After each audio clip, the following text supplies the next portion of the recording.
Whoa, whoa.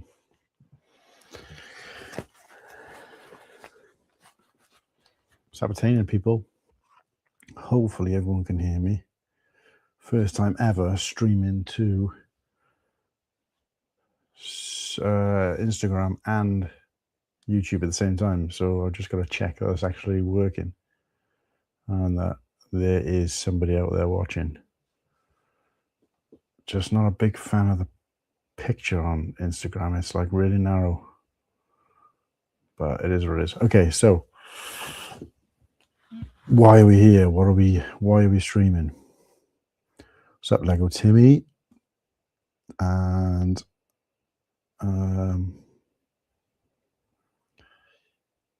Suburban Stuntman is back again. Nice to see you too, mate. Sorry about the terrible lighting. It's like 10 o'clock at night here, and I've had a bit of a busy day. Managed to push myself to go out. I had to go and pick up my fit note, but to go out and actually have a bit of a walk, and it absolutely finished me. I came back about 7 o'clock, and I just had to have a lie down. It completely wiped me out, having just going for a walk. So my lung capacity is shocking. But anyway, we're on the mend. Wait a sec. I'm just...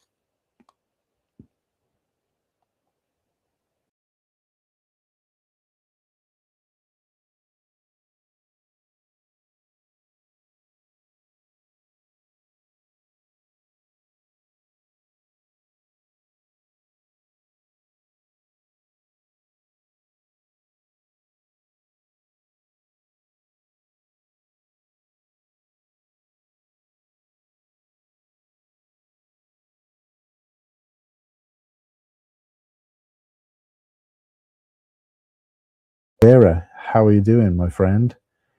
Well, judging by your picture, is that a picture of you? Pretty cool. I thought it was from a distance. I thought it was what's his name, Lil Wayne.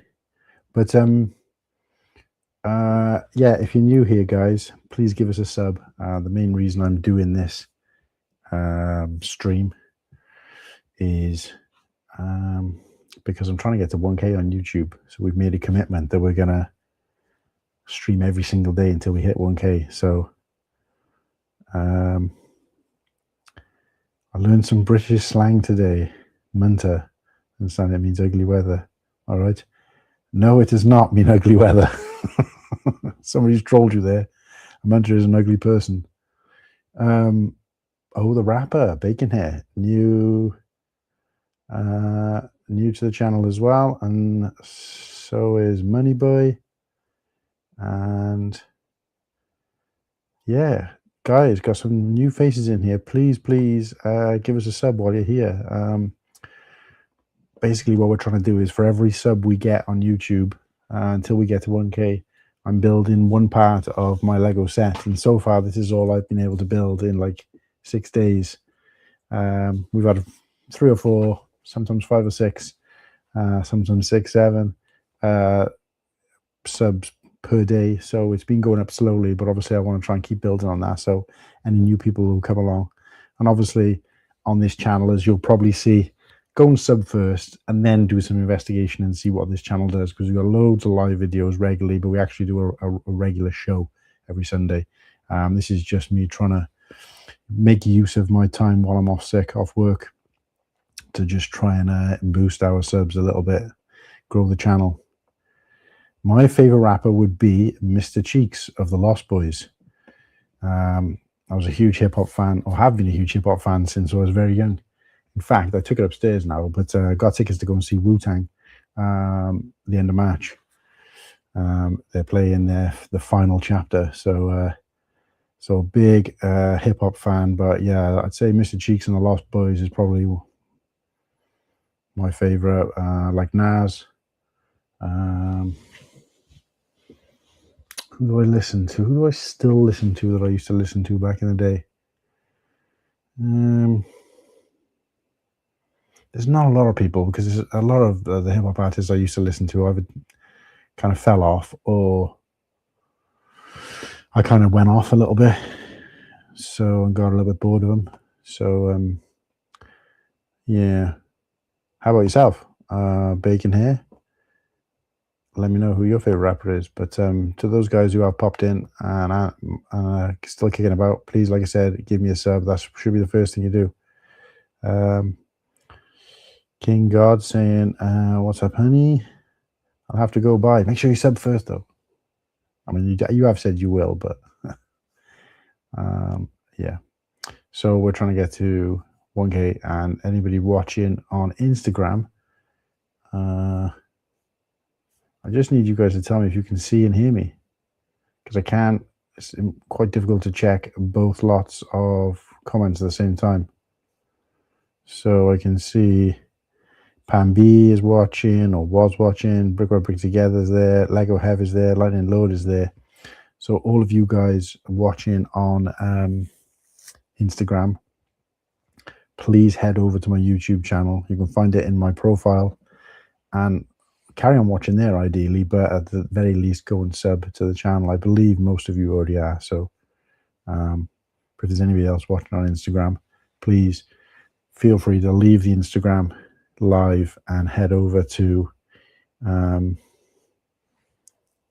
my YouTube, which you can find via my link tree on my profile, because that's where I do the majority of my streaming. And usually, if you really want to watch the live stream, you can watch it there, because might make a bit more sense to watch the live stream there, because I can, you guys can join the chat and make comments and stuff. So, but yeah, I mean, the only good thing about Instagram is you can see when people have joined the live, whereas in YouTube you've got to actually say something. So yeah. I have to go. Nice. Wu-Tang rules. Wu-Tang's forever, mate. Shadowy lighting, excellent audio. Yeah, well, it's quite late at night. I've just got like a lamp next to me. This is my evening setup. I couldn't be bothered setting up like the ring light and everything. I mean, I could go and put the big light on if I wanted to, but I wasn't expecting to be on long. To be honest with you, I didn't think there was going to be anybody on here at this time of night. But I did say as soon as we hit 1K followers on Instagram, I will go live, because I haven't been able to do lives on Instagram for, well, about a year or so now, since they took that function away for people who got less than 1K followers. And I've never really focused on pushing. I can't remember. I've never asked people to follow me on Instagram. I've never done anything to try and gain followers on there, whereas on YouTube I do that all the time. So any followers I get on there are just purely accidental or coincidental, but it's never something I put any effort into. But yeah, if you guys really want to see me or want to see more of me, I mean, there's nothing to really see. I'm not doing anything. I'm not really planning to build anything at the moment. Just wanted to come on and chat to you guys, see what's going on, and how your days are going or your evenings are going, depending on where you are in the world. And yeah, just have a little catch up. And obviously, like I said, I am going to stream every single day till I get to 1K. So, sometimes it might be a build stream, sometimes it might be the normal show, sometimes, it might be a build, it might be a bit more interactive, but sometimes it's just going to be like this, where I'll just come on and be live and just have a little chat. But I did want to, like you said, stream to Instagram as well, because I hit 1,000 followers on there today, and I just said I would do like a little cheeky live stream to there. So good evening, buddy, Mrs. Papa Trip, and I just want to wrapped up an early dinner. Oh, okay, nice. How you feeling anyway, Papa Trip? Hope you and Wendy are okay. But yeah, great to see you here as always. Let's see what's going on over on Instagram. So Eiffel Bricks joined. How are we doing, Dan? Just a peel is there. MCR Bricks Builder. Congrats on 1K. So yeah, for anybody watching again on Instagram, just remind you guys, I am trying to see you guys. I'm trying to get to 1K on YouTube. The fact that I've got to 1K on Instagram is purely coincidental.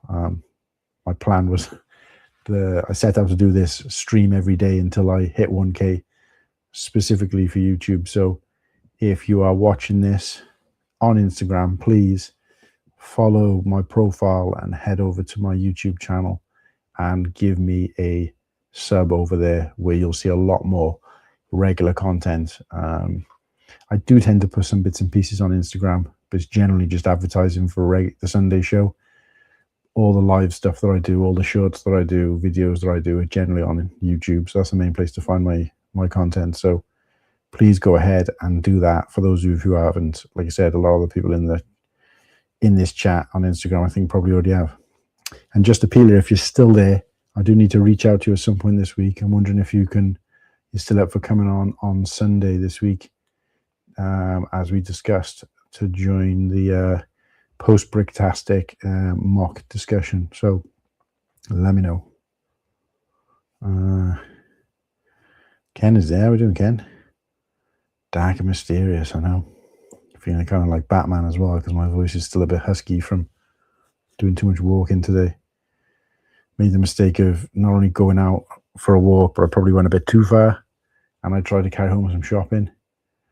It just absolutely finished me. It felt like I'd run the marathon.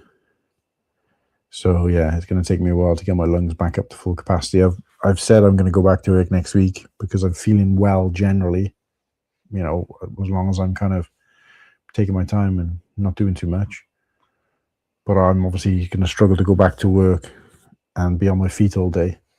So I might have to just do a week or two of just kind of light duties potentially. So we'll see how that goes.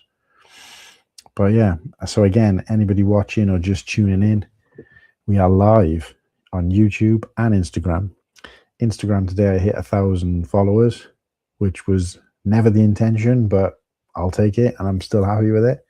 But we're also looking to hit 1,000 followers on YouTube. So if you're watching on Instagram, please go across via my profile and sub to the channel, where you can find a lot more content and more regular content, as well as my daily streams. So we're doing a stream every single day.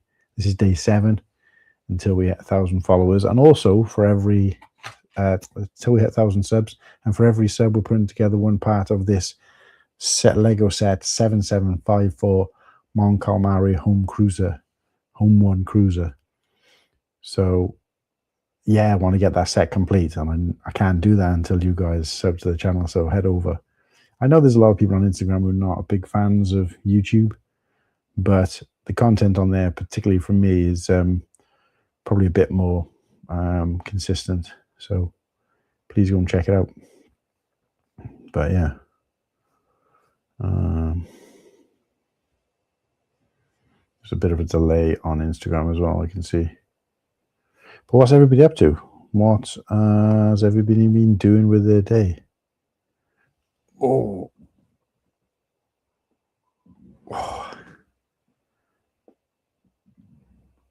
I've just been watching a movie I watched a movie last night called War Machine, which is quite new to Netflix. And today I was watching a movie called The Bluff. Both fantastic movies. The War Machine one is about a bunch of ranger recruits who go out on an expedition. It's a little bit like, reminds me a little bit of Predator. They interact with some alien warship thing that kind of hunts them down through the forest, and while they're on a training training mission. And yeah, it's pretty good. What's his name? The big guy who played Jack Reacher in the TV series. I can't remember his name off the top of my head. Big bloke. He's playing the main character in it. It's really good. Action set pieces in there are amazing. And then The Bluff is with Carl Urban playing like a pirate. And what's his name's in it as well? Django Fett. Can't remember the guy's name, the Kiwi guy. It's pretty good. Just start watching it now, so I'm only about an hour in. Why is it so dark in this bitch? Because I haven't got any lights on, apart from a lamp. So that's the only reason you can see part of my face. But yeah, I don't know, just wanted to kind of change it up a little bit. I've been changing the scenery, sat on the sofa, sat on the dining table, sat in various locations, as well as my normal streaming table. So I just thought, do like a cheeky nighttime. I just don't want it to always look the same. So, these streams, I'm going to be doing a lot of these streams because we're doing one every day until we hit 1K. So I foresee a lot. So there's going to be one where I'm in the kitchen, probably cooking. One of me loading the dishwasher, one with me, I don't know, hanging some washing. So I'm really going to try and, I might even do one while I'm in the shower or something like that. But, or sitting on the toilet, just because if I'm doing all these streams and I'm in exactly the same position, same background, same lighting every single time, it's going to get boring and tedious. So I just want to make it exciting for you guys, because obviously I want you guys to come and watch every single stream as well. So I'm trying to make it as fun as possible. Tonight with just a little bit of engaging chat, whereas previous ones we've done some builds, we've showed off some mocks and some old Lego pieces, and we've had other people on the show as well. So yeah, just going to try and mix it up a little bit and make it as varied as possible. So tonight you've got underground, nighttime, cup of tea, settling for the evening, Jack and Ori style, cool hand, or whatever you want to call it.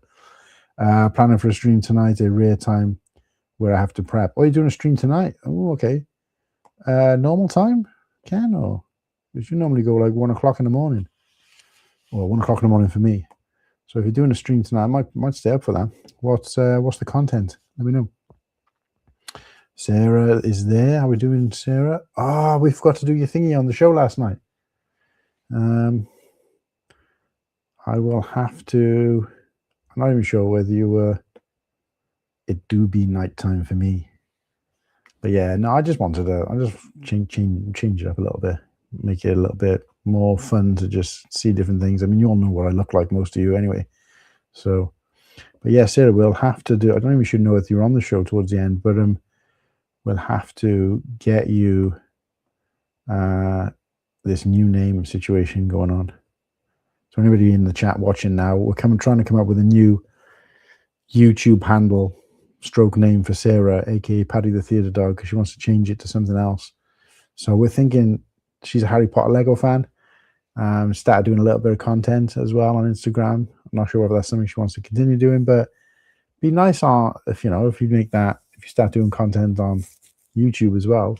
I'm sure people will love it, but you want to have a name that's more relevant. So we'll call you, like, I don't know, Paddy the Cornish. What's the name of that? What was the name of that thing you were building yesterday? Cornish Pixie. Paddy the Cornish Pixie or something like that. I don't know. We'll come up with something. We spend the weekend with Dax for his family day event at Boeing's Dreamliner 787 campus at Charleston, South Carolina. Amazing facilities. Wow. I'm glad you were well enough to go out and enjoy that, Papa. That's a good.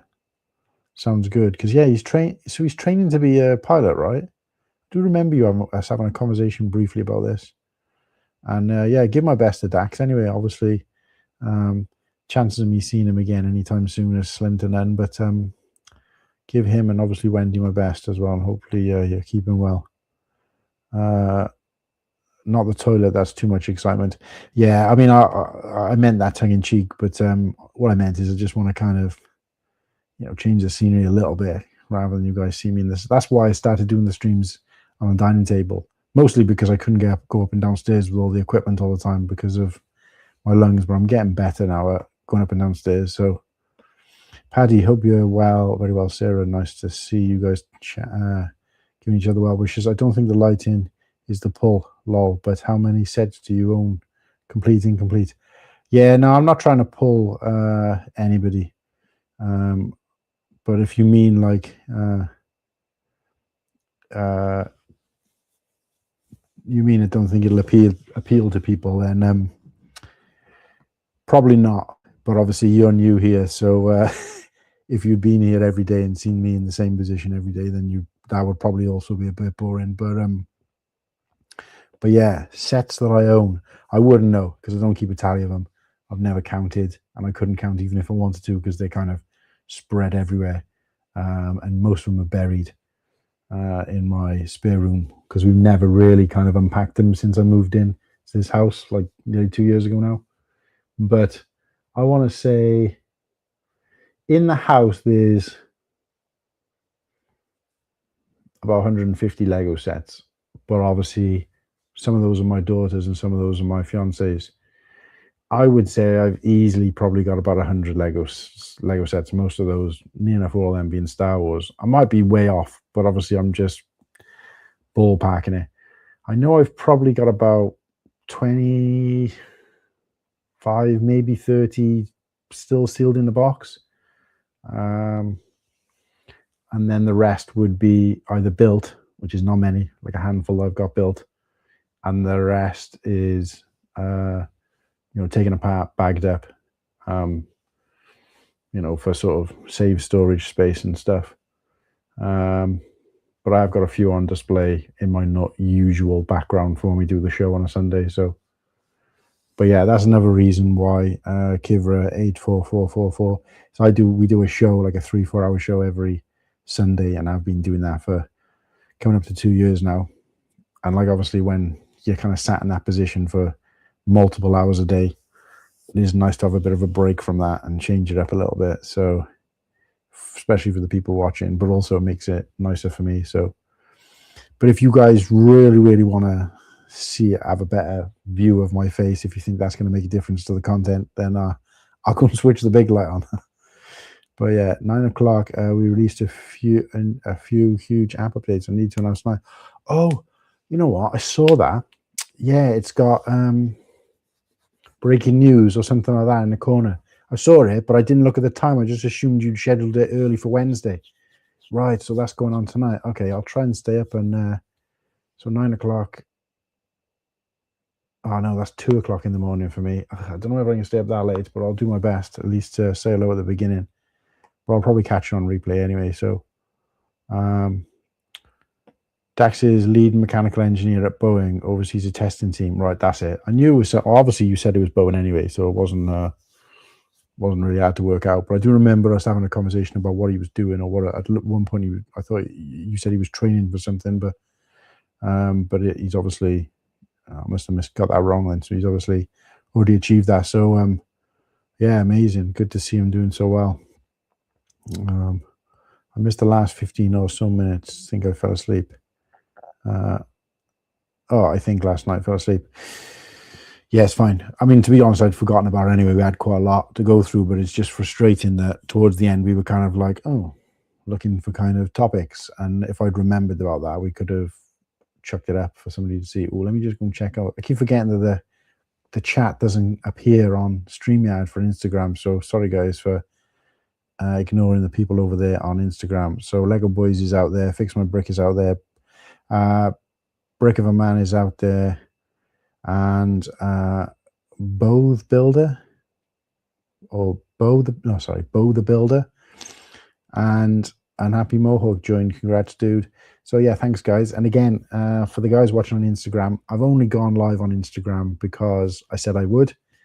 Generally, I don't do these type of scheduled lives on Instagram. The only lives I used to do on Instagram before they took the function away was like walking around shops and lives while I was on my way to an event, and just kind of, it was almost like a vlog type thing. But unfortunately, they took live streaming away on Instagram for people who are less than 1K. And I never really cared about followers on Instagram. It's not something I tried to promote. So, but I did start missing it when it wasn't there. So I did say as soon as we hit 1,000 on, jokingly, I said it a couple of 100 followers back. If I ever get to 1,000 followers on Instagram, despite never trying to grow it, I will do a live stream. And of course, it just so happens that I'm currently live streaming every day. Anyway, as part of this road to 1K, so we're actually trying to get to 1,000 subscribers on YouTube. So I'm gonna keep streaming every day. So I just thought, why not do both? So here we go.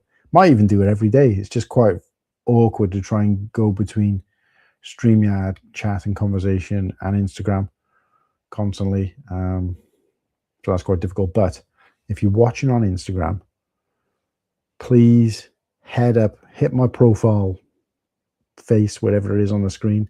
Doesn't matter if you have to close it down and leave. Go on my profile, find the link in my link tree from the YouTube channel, head over there, or you can just go in my stories, it's quicker, and there's links on near enough all my stories. Head over there. We're doing the road to 1K subs on YouTube, and subscribe to the channel. And obviously there's a lot more content on there. There's hundreds of videos you can go back and watch, live streams we do every week, as well as multiple other bits of content. So go and check it out, please, if you haven't already. I know some of you guys on the Instagram chat here have already subscribed to me over there, but would love you guys to go and check that out, where you can see me live more regularly if you want to. But yeah, right. Paddy hanging in and trying to ignore doctor's orders as often as I can. Yeah, it's the way. I try to do the same thing. My doctor said I should have about 2 weeks off to recover from what I was ill with, without going into too much detail because it's kind of boring. But I was like, nah, I'll just have a week. It's fine. I got the 2 weekends off as well, so I'll work out about 10 days off. So I'll leave it as that. Of course, come the end of the first week, and I was like, yeah, there's no way I can make it through a day at work. I don't even think I can get there. So so I had to go back and get another week off. So fingers crossed, should be able to go back on Monday. Yo, late as usual, went to the gym later than normal. No worries, mate. I mean, you're the only person who really made a suggestion as to what time I should go live on my Instagram. So I thought, you know, if that's what Jason wants, that's what Jason gets. So, not the big light. I subbed. Good luck with the stream. Thank you, Sivra. And obviously, you know, with the lighting, like I said, go and check out some of our other streams. Usually I'm pretty good with the lighting. It's just tonight I was like feeling a bit tired. I'd already like had a nap, and I was like, oh, I gotta get up. I had to drag myself up off the settee and do a live stream, because I mean, I would have been gutted if I'd fallen asleep and hadn't done one today after committing to doing one a day. So yeah, so just thought make it a bit of a casual one and see how it goes. Cool hand, are the wedding plans finalized and on the books? Well, yeah, so we've booked everything. Booked the place where we're getting married. We're actually getting married where Paul McCartney got married, to his first wife. So yeah, getting married in London. We've booked the venue. We booked a place where we're getting married. We booked the venue. We've booked a few other bits and pieces for the day. Rings have been ordered. They're on the way. I was up last night trying to size my finger using like a printout thing they have to cut, and it was a nightmare.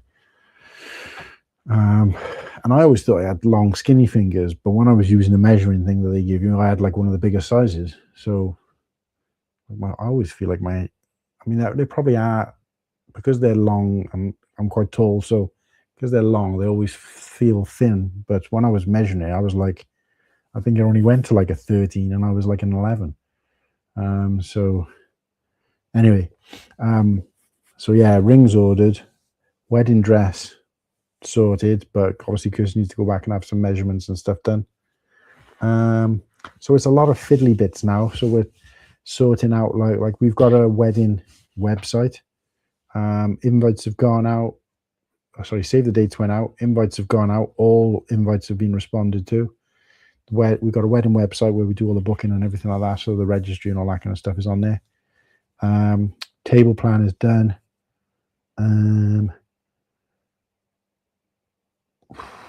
I think Kirsty's in the process of looking at bridesmaids' dresses. I'm not having a best man. I don't really see the point because we're not having that type of wedding. It's like what they call a micro wedding. So it's only like 26 people, including me and Kirsty. Or no, 26 people plus me and Kirsty. So, but yeah, what else is booked? What else? So I got to get my suit, but that should be easy. I'll just walk into a place and walk out with one. And then there's mostly like just the little bits and pieces then, as well as obviously paying off some of these things, because a lot of these things you can't pay off. They won't let you pay them off in full. So we booked a photographer. That's another thing we've booked. The photographer's been booked, but she'll only let you pay the deposit. The rest we can't pay until like a couple of weeks before. And I was like, well, we got the money. I'd rather just pay it off and know it's done. And she went, no, don't, because my accountant will like string me up. So I don't really know why the point of that is, but it is what it is. So it's just, and same with the venue. It's like they don't want the rest of the money until on the night. And I'm thinking, well, I'd rather pay it in advance, but that's the way it goes. So biggest things left to do in terms of like worth talking about is my suit, bridesmaids' dresses, flowers, cake. But we know what we want for all of those things. So it's not like, oh, where do we start? Like we've already got the bridesmaids' dresses picked out. It's just a case of like, finalizing them, getting them fitted. The suit for me will be easy. The cake, we already know what we want. We just haven't found it. We're looking for a place that's local to where we're getting married, because obviously we want them. The venue won't look after a cake until the day. Won't let it be delivered until the day of. So we need someone that's going to be able to deliver on that day. And then what was the last thing I said? Flowers. Flowers, we know what we're having. We're having dried flowers anyway, because Kirsty wants to be able to keep them. And obviously, it's not a massive wedding, so we don't need like thousands of flowers. The venue includes flowers with what we've already booked, so we just tell them what style we want. So we don't have to do any of that. All we've literally got to pay for is a boutonniere for me, a little thing for each of the bridesmaids, and then one for Kirsty. So it's like, 5 little bunches of flowers, basically. That's like 6 bunches of flowers, varying sizes. So that's pretty much easy enough anyway. And then it's just the little things then, like doing the favors and doing the wedding, the name cards, and we're doing like little goodie bags for people, which I suppose is the favors, that kind of stuff, all the kind of fiddly bits and pieces, because everything we want to do is personalized. So without going into too much detail, me and Kirsty are creating everything from scratch ourselves. We're not like ordering things or copying things that have been done before, if that makes sense. I'm trying to be a bit original with it, and just because Kirsty's exactly the same as me, which doesn't like being derivative of anything. Obviously you get ideas and stuff from other weddings, and nobody's going to be the first person to have this type of flower, this type of cake, but we want it to be us rather than like a factory wedding. So our favors are going to be like things that we like and we're into and we've kind of made ourselves, kind of thing. So just notice the movements behind you. Yeah. Do you know what? I'm going to put the big light on because I think it's quite a good talking point. Because this is our print wall. Ooh. I'll talk a little bit about our print wall in a sec, which it needs expanded on really, because we haven't had anything to it for quite a while. But I'm quite excited about it. Damn, I thought you were going to get married at Brickworld. No.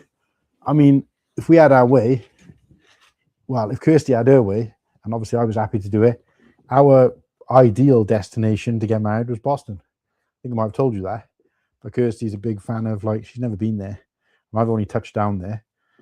So we've never explored Boston. So our plan was to go over, do a couple of states in that area that we haven't already done. So it would probably be, I don't know, Rhode Island, Connecticut, and Boston and Massachusetts, like those kind of, that 3, just so we can tick off 3 more states without going too far, because obviously once you get into New York, New Jersey, we've already been there, and Pennsylvania as well. So And then of course you've got the, New England, New Hampshire, Vermont, though we could do those in another trip. So but yeah, so yeah, it was Boston. That was the original plan, but her grandparents are too old, not too old, but yeah, we're probably too old to fly.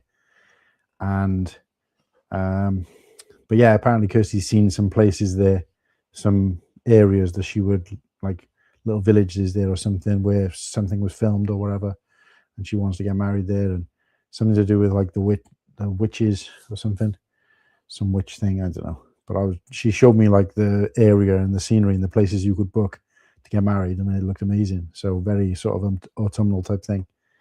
But yeah, but unfortunately we couldn't do that. So I mean, to be honest with you, recently we'd already booked a few things. We were on the cusp of just cancelling it because we'd had a few setbacks with the wedding. We were on the cusp of just cancelling it all, seeing how much money we could get back, and just buggering off to Boston.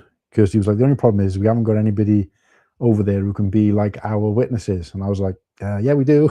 We got Tanya and Ken, so they could be our witnesses. But anyway, no. So yeah, but no Brickworld, unfortunately. Because I think, like, although Kirsty likes Chicago, she wouldn't want, all or part of the wedding to be about Lego and Brickworld, even though she likes Lego, but it's not really her thing. So it would just be like, satisfying me, really. So, but it is a lot of work, and I would say 95% of that work's been done by Kirsty.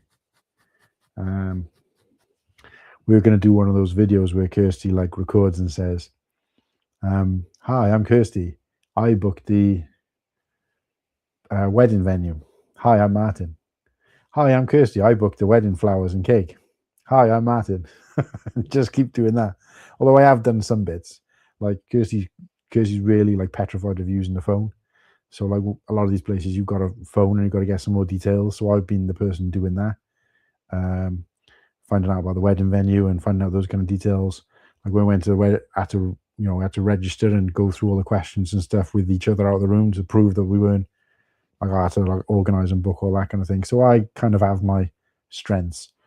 So, and I think on the day, I'll be the one who's kind of the cooler head, making sure things are sorted and organized.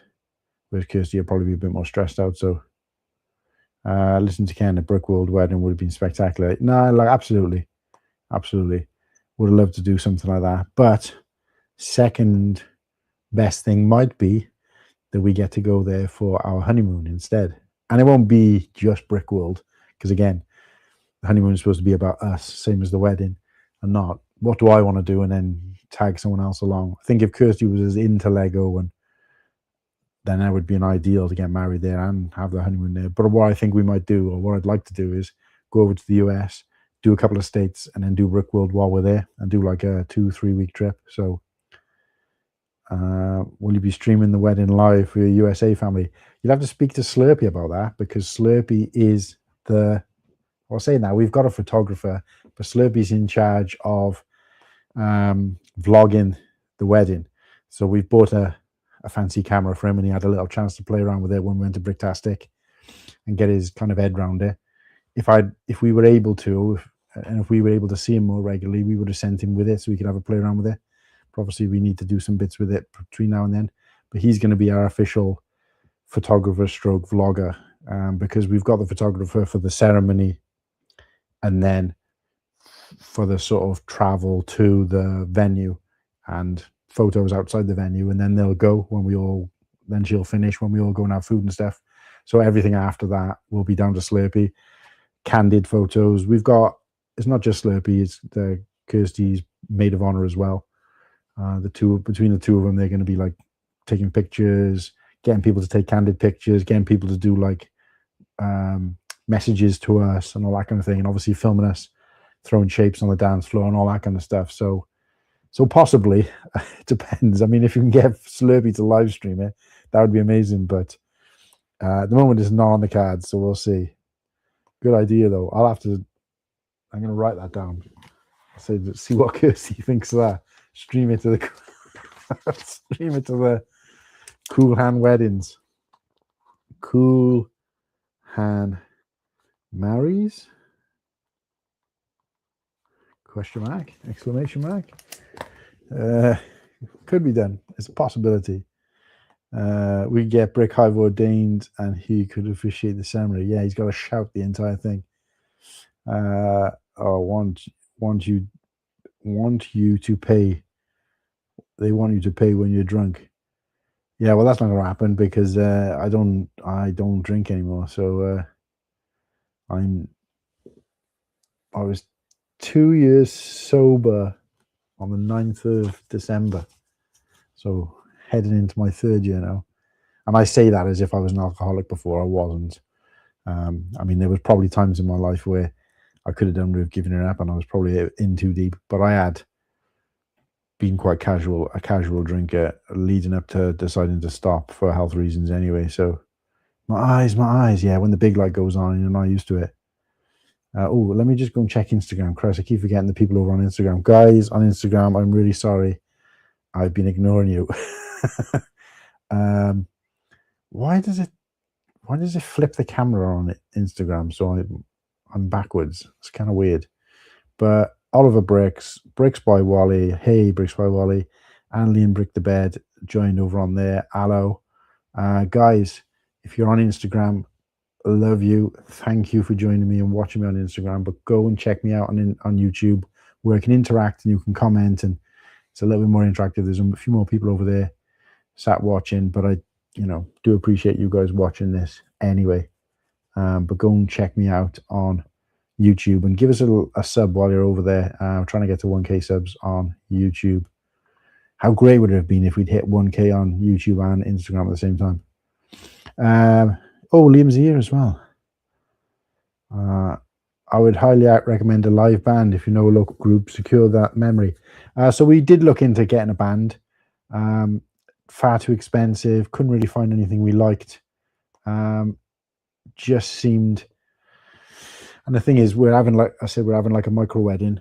By the time we have the ceremony, then the wedding, then travel over to the venue, have the wedding, and that finishes, it'd be like 6-7 o'clock anyway. So we've only got the place till midnight. So we not a big fan.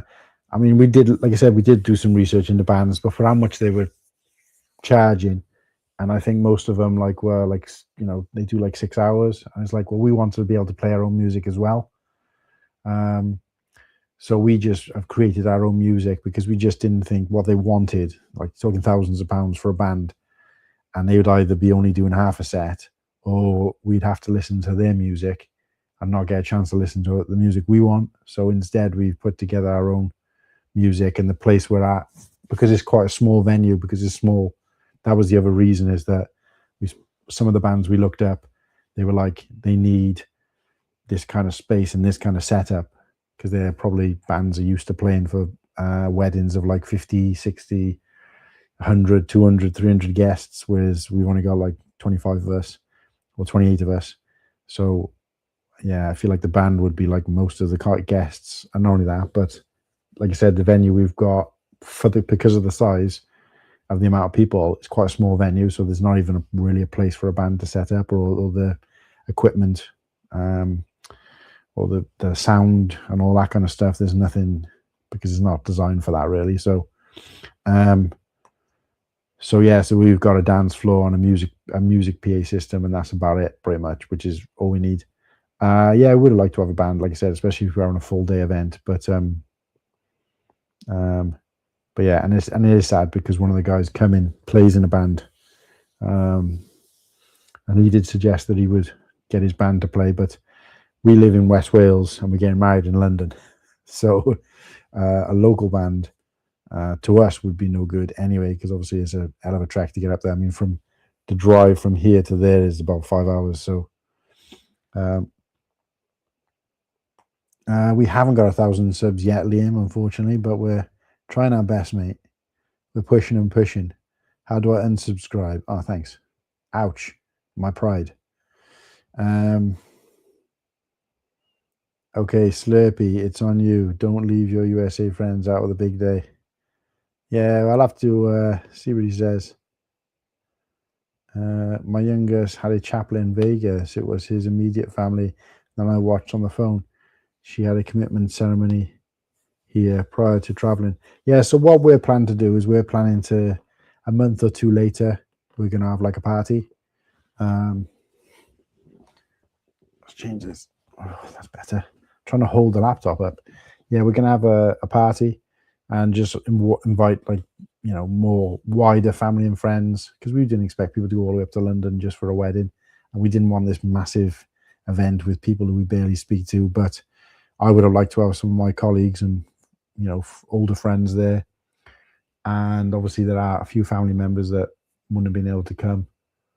So we are going to do like, a larger event down the line.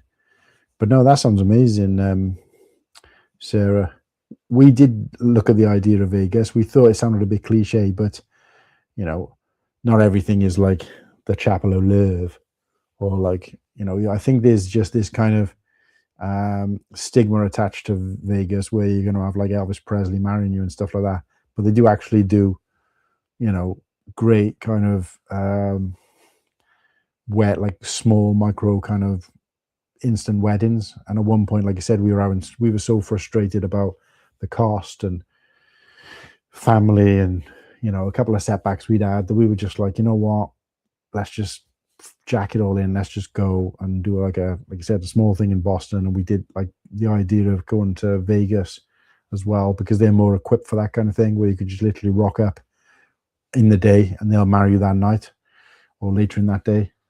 And just do that. And obviously, still get outfits and, still have some kind of celebration. And, if a couple of friends want to come along, they could do as well. But generally just keep it kind of low key. And because even both of our parents, because I'm 45, Kirsty's 36, 37, should be 37 when we get married. We're not like youngsters. So we'll have been together 13 years when we get married. So we've probably, we should have been married by now. Obviously, because of our situation, we weren't married as soon as we would like. But I think we had this expectation that our parents would be like, oh my God, they've been waiting so long to see us get married, that it's kind of, it's going to be a big thing. And we were kind of a little bit worried that they would feel like a smaller wedding would be like kind of a, not as justified as a big wedding because of how long we've waited. But if anything, they were quite supportive, and they were the ones saying, just go and do whatever's right for you. If you just want to go off and get married and then let us know afterwards, then so be it. And I think when we think about it, because we're like, we're not youngsters, we're not like in our 20s where we haven't long left the nest or whatever. Our parents are kind of like, well, you're your own people now. They're not paying for the wedding or getting involved in the planning or anything. Like what would have happened with them. And most of the weddings I've gone to, the parents have paid for everything, and the parents have organized it and or paid a big chunk of it, whereas we're doing all this ourselves. So but yeah. So they were kind of happy enough for us to just do whatever we wanted and do. So the temptation was there to just clear off and get married. But Dildoza, hey bro, remember me from last time? I do vaguely remember the name, but it's very difficult when there's no image for your profile. But either way, I do recognize the name vaguely. Thanks for popping back. And if you didn't last time, please go and subscribe. Weddings can be stressful, yeah. I think we're kind of past the point now, because Kirsty's still a bit stressed out about it. But when we think about how much time we've got, because we're getting married in August, so we still got 5 months, and most of the big stuff is done and needs paying, and most of the small stuff is stuff that you wouldn't necessarily do this early anyway, but we can gradually chip away at. So we are further along. Some people, when they get married, they plan all this stuff like years in advance. I don't think we really needed to do that with the wedding of this size. But I think more than anything else, Kirsty's just conscious of the fact that, you know, we're always busy. We both work full time and spend a lot of time out of the house because of travel and stuff. So don't get a lot of time to ourselves. So the last thing you want to be doing is trying to stressfully planning a wedding. But I know Kirsty's exactly the same as me. The more time we got, the more we'll find to do. If we were 2 months out, we would have got it done. Now we're 5 months out. We'll just do 2 months worth of stuff over 5 months rather than, or we'll do the 2 months worth of stuff in 2 months and then find another 2 months worth or 3 months worth of stuff to do. Do you see what I mean? So we'll just keep adding to it, you know. And Kirsty's exactly the same as me. So no matter what happens, we'll be doing something to the last final day anyway. So Sherry Bottle wooden barn type chapel with sunlight pushing through the walls. It was yeah, exactly. Like I said, we looked at some of the places in Vegas and they were fantastic looking places. It's just that they're more logistically sound and set up to marry you like that, you know, without any kind of real notice, which is great. I don't know how that works. I think it's just because of the way their laws are over there. Definitely want to see the wedding photos after the event, mate. Yeah, well, like I said, that'll be down to Slurpee and Carriad as well, our maid of honor. So 25th anniversary next year. Wow. Well, as it happens, me and Kirsty planned our wedding day, which we're thankful that it was on a weekday, which meant a lot of things were cheaper. We planned our wedding day to be the day we got together. So it was August the 18th. So the day we get married will be the 13 years to the day we met. So we can carry on calling it an anniversary, but official, our wedding anniversary. But yeah, so if we married when we met, it'd be 13 years, but of course that was never going to happen. But Finn Taylor's out there. Hey up, how are you doing? All right. Holy moly, I can barely see. Congrats. Oh, so I'm guessing holy moly, you must be watching from quite a while back because the light has been on for a while. So when you get to this bit, when I read out your comment, you'll see that the light is now on when you made your comment. So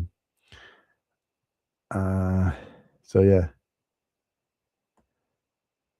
Yeah, well, this house we moved into was the 13th time I've moved house, and so far it's the one with the least issues that I've had. So actually, I think 13 works for us because our luck is so bad. Generally, me and Kirsty, and if I sat here and told you about some of the stuff that's happened to us over like recent, you know, in term like including me being hospitalized and some of the stuff that happened to us, from small things to big things within a short space of time, then we already got really bad luck. So I think the 13 has the opposite effect. So it's given us good luck. Papa Rex is in the house. Is it ever a stream without Papa Rex? We're doing Papa Rex. Got both the Papas in the house. Or at least we did have. I'm not sure if Papa Trip's still out there. I know Wendy was out there. I really need to do that. Especially if we end up heading towards 1K quicker than I thought. I need to get some super chats lined up. We've got 3, but the next one in line is Papa Rex. I just need to, and then it'll be Sarah as well shortly after. But I've got ideas for Papa Rex's one, and one for Papa Trip, but I just never got around to doing it. It's just too much time. There he is. He's still out there. Let's check on the Instagram, people. Yeah, Steel Ghost is watching. Grandpa Lego Trains. GiraffeLive.co.uk. Who's that? Recognize that. Is that my mum? Hi, mum. So again, guys, watching on Instagram, great for you to be here. The only reason we're streaming this to Instagram on this occasion, not that I won't do it again in the future, but the reason we're doing Instagram on this occasion is because we just hit 1,000 followers on Instagram. So I keep forgetting the camera's in the middle and I'm going to the side. So sorry if you've only seen half my face. We're doing 1,000. We've hit 1,000 followers on Instagram. So I thought I'd do a kind of a double celebration. So we're actually live on YouTube right now. Go over there and check it out. It's more interactive. You can interact with some more people. There's more people in the chat. Instagram is a bit pony for when it comes to live streams. I don't know how people stream to Instagram all the time, but I suppose in most cases they never stream anywhere else. But once you've been streaming on Instagram, on YouTube, especially via StreamYard, and then you go back to Instagram, you realize how crap Instagram is. So yeah, go and check me out. And obviously we're trying to get to 1,000 subs on YouTube. So you need to go into my profile or my stories, find the link in my link tree or the link on the page of my stories, go to my YouTube channel and give it a sub. We're trying to hit 1,000 and we're streaming every single day. This is day 7. We're streaming every single day until we're at 1,000 subs. And I'm also building a Lego set, quite a rare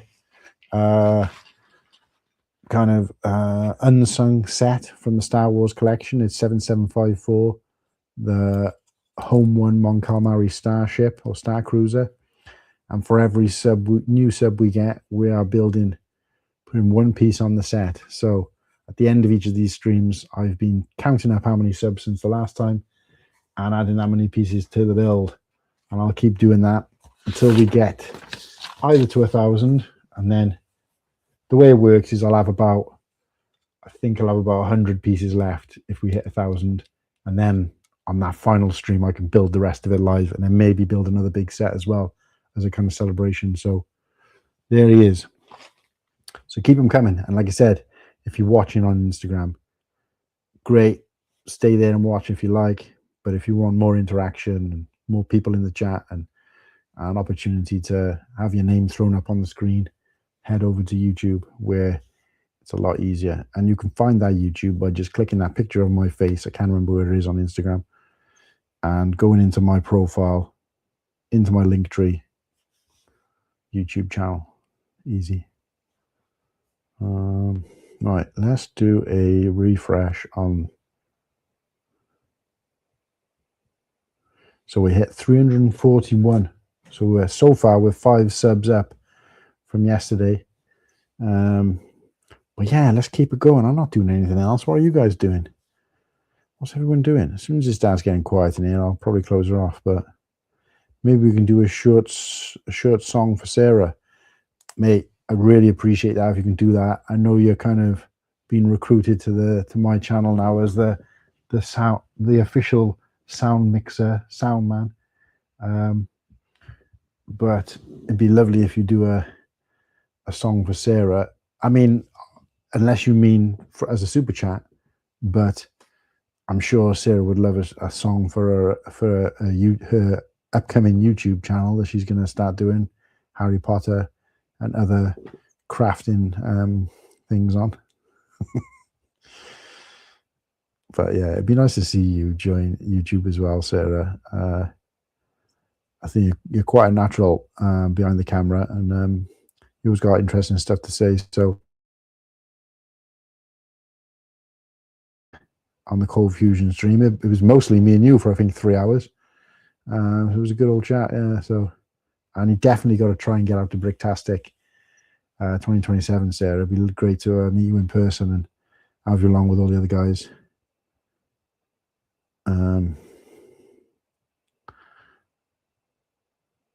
Sarah would like both. But no, it was good. It's good to chat to you, and obviously because you're a similar age group to me as well, you know, it's good to connect with people, especially because most of the people I speak to are either my age and in the US, or you know, completely different age groups. So certain things just go. But you seem to get most of my like references and things. But anyway, no, Sarah did say about the images in the background. So let's have a little see. Oh, so yes, we got this is Moomins. I think this is in particular. This is so down here we got Moomin, Snog Maiden, Moomin Mama, Moomin Papa, and then this is Sniff, Moomin Troll, and what's the stripy? What's this one girl's name? They find her on the island and they bring her back, and this is when I know because I used to read the Moomin books. Kirsty's a huge Moomin fan, and we brought Maya up on Moomin, so I used to read the stories. So each of these have got a different voice, which even now, Maya could tell you what each of these sounds like, that I created, obviously. But Too Ticky. So this is Too Ticky, and Too Ticky. Moomin Troll finds a message in a bottle from a nearby island. They go out, pick up Too Ticky, and bring her back to the main island. Snokebean gets a little bit jealous. Anyway, that's a different story. So here we've got. So that's the Club Kids comedy night I went to in Cardiff, and it's actually. So me and Kirsty are huge fans of drag, and particularly Drag Race, RuPaul's Drag Race. But they were doing an event it's not directly connected to RuPaul's Drag Race, but some of the drag artists from there. So on there we've got Thorgy Thor, Yeeshi Black, Gladys Duffy, Mother Trucker, Rock'em Sock'em, and the main act. As you can see, the bigger person here. This is actually Miss Cracker, and they've all actually signed. You can't really see it there, but look a bit closer. It's actually signed by them as well. And it was on the 2nd of November, which was my birthday. So a couple of years back now that was, but yeah, so we met them all and got a chance to get them all the thing he signed. What is this? Oh, this is Santa Monica Pier, a painting of Santa Monica Pier, which we bought when we were in Santa Monica. This is California Screaming, which is our favorite ride from California Adventure, which is one of the Disney parks in Anaheim, California, or next to Disneyland. Disney World has lots of different parks. There's about 7 or 8 different parks, but the Disney in Disneyland, the original Disney park, there's only 2 parks, which is obviously Magic Kingdom and California Adventure, and that's one of the rides on there, California Screaming. Amazing ride. Up the top here we've got, this is from it's a piece of artwork I had done for Kirsty. It's Master of Puppets. So the background, I can't really see it, but the background, so it's from Stranger Things. The scene where the guy, I can't remember his name off the top of my head, is playing the guitar on the top of to try and attract all the bats on the top of the bus. But the Master of Puppets song that he's singing is the background, is the musical, is the sheet, I don't know what you want to call it, sheet music for that. Up in the corner there is a print that says Broken Crayon Still Color, and it's printed or it's drawn on a page from a book, and I can't remember what the book is. This up here is Send Me Someone to Lava. It's the Disney Pixar movies all used to have in the cinema when they were released in the cinema. They'd all have like a short movie at the beginning of them. They did stop doing it, I think, but I'm pretty sure this was from Moana, I want to say, when they did this short movie about like two mountains, and one of them's a volcano, and they come together. The Disney shorts there. It says "I love you," but so yeah, that's a print that Kirsty ordered. What have we got here? So this is a print that somebody made on Etsy for the musical of Beetlejuice. So we saw the musical for Beetlejuice, which is one of Kirsty's favorite films, but it was a great musical we saw when we were in New York. And obviously for Kirsty's birthday then, the following year, I got this print made. So it was like a one of something print, but it's based on the actual musical rather than the film. This is the main street in the town we currently live. Kirsty had that made for me, or done for me, because the store that I managed here when I first moved here is actually here. At that time, it was like a fishmonger's. Obviously, I turned it over the course of the years, because this was from 1893. And obviously, it's you know, everything in the street has changed a lot since then. But it's just nice to see that, you know, that's still there in 100.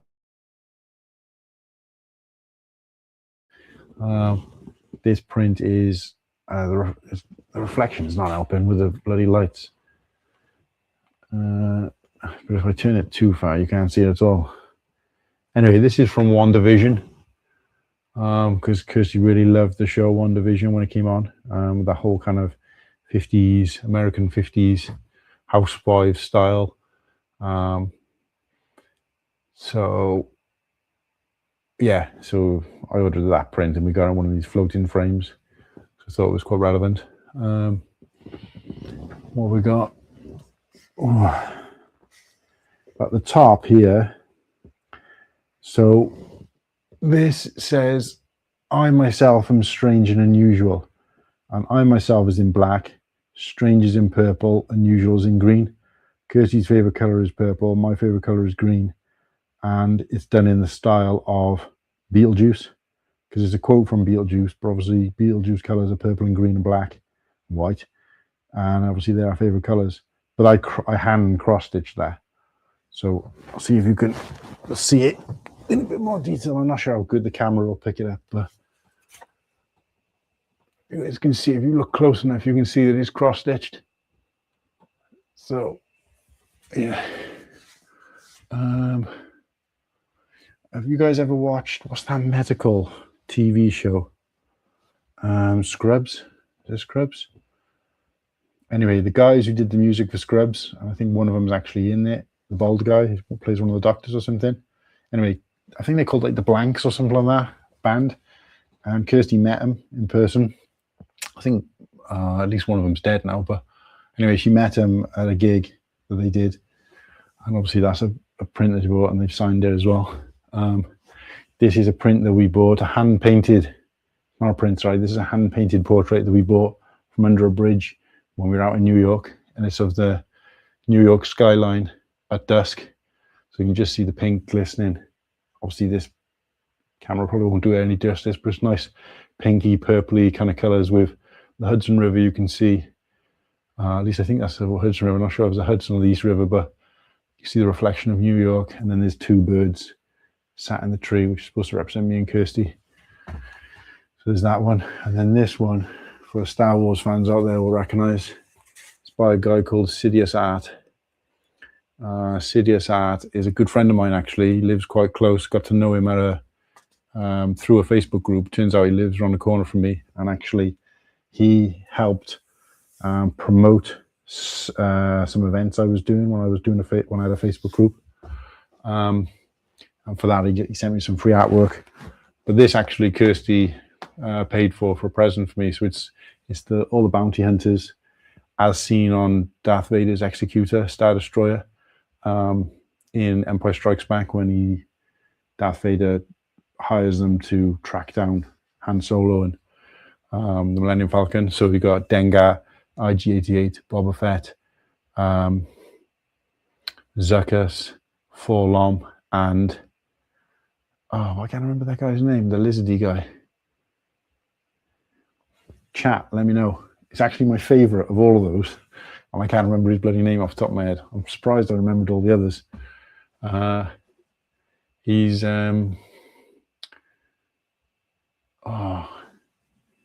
what the hell is his name? Let me know in the chat, guys.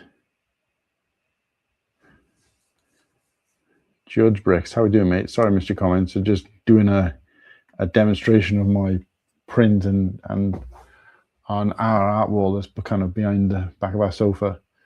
But if you're new here, please go and sub to the channel. We're trying to get 1,000 subs, and I'm live streaming every day till we do. Liam's got to go back to the work grind.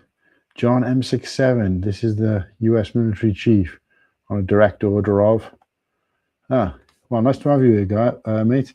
Yesterday we had Joe Biden in the chat, and we asked him to go and sub, and I think he couldn't work out to do it. If anyone is the cool gang needs a super, it's Sarah. Yeah, absolutely. I was just trying to go with the people who are day oneers more than anything else. Just subscribe. Well done, George Bricks. Same for you, military guy on M67. Go and make sure you sub me. So I've shown you half of my print wall. If you guys are really interested, I'll show you the rest on another stream. But there's all sorts of stuff up there, Star Wars and some other bits and pieces. But it's really doing my head in. I can't remember the name of that. Is Trandosh and what's the bloody hell's his name? No, it's gone. Star Wars fans in the chat, let me know if you can remember, because I have no clue. It's just completely lost it. It'll pop back in my head at some point. But oh yeah, that's what I meant to say, is that this picture is them as action figures, but the original action figures from like, would have been 1980. So the year I was born. So all these action figures were released then, and obviously he's still got them. I don't know what kind of condition they're in, probably why he's taking them like that, so they're more of a silhouette. You can see some details on them, but he's just made some smoky effects, and it's just like, you know, really kind of abstracty looking, and I love it. It's one of my favorite pieces of artwork that I've got. I have got so many pieces of artwork. Star Wars artwork is unreal. I could probably fill this wall, take all this off, and fill this wall 10 times over with the amount of Star Wars artwork I've got. It's crazy. And Lego, some of the Lego stuff.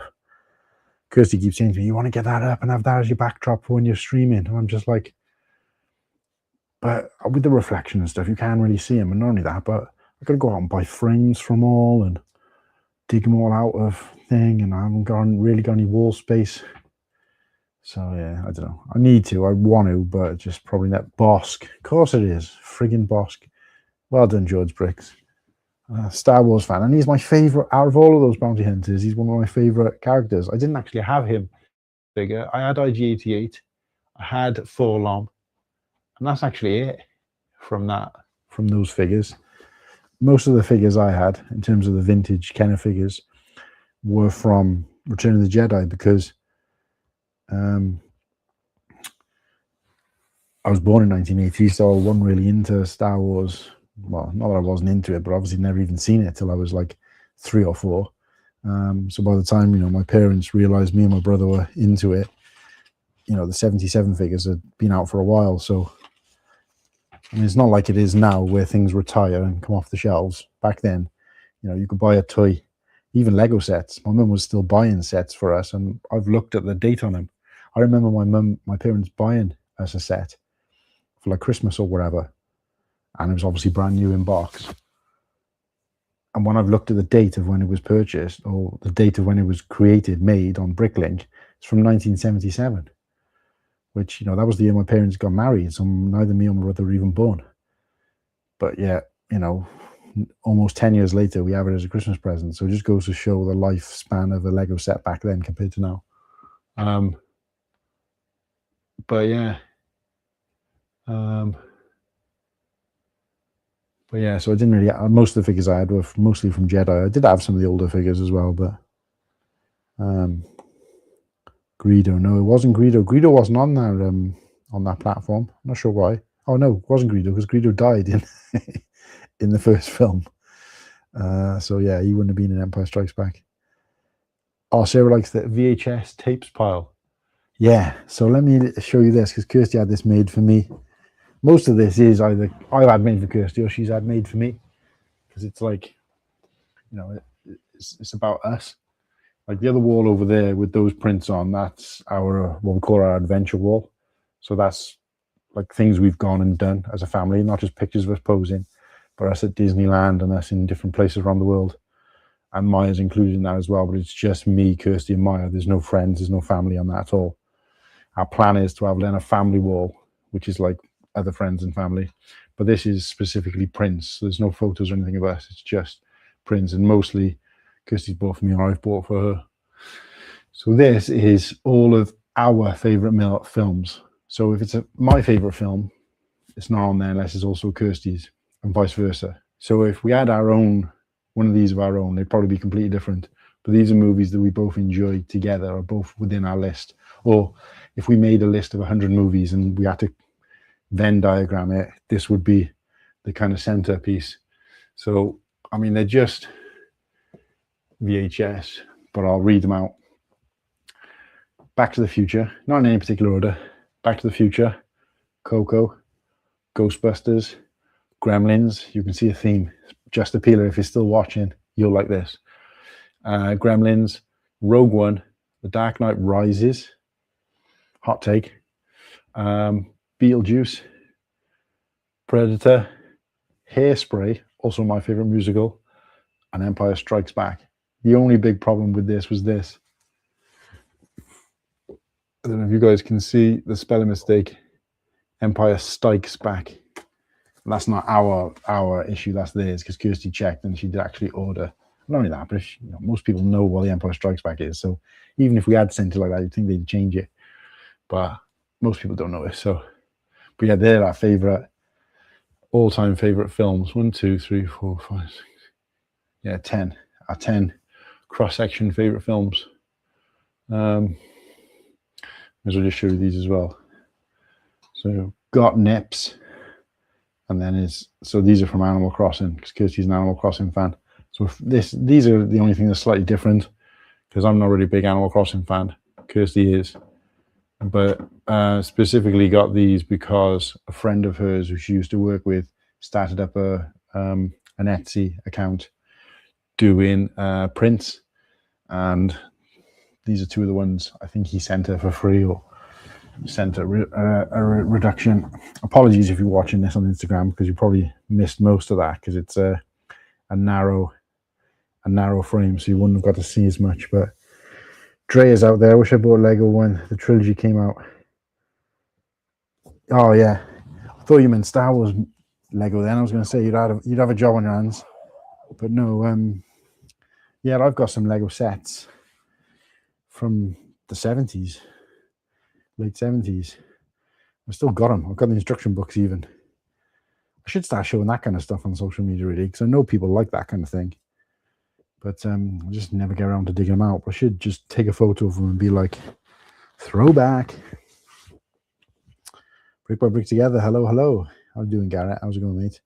Ahim Bricks joined.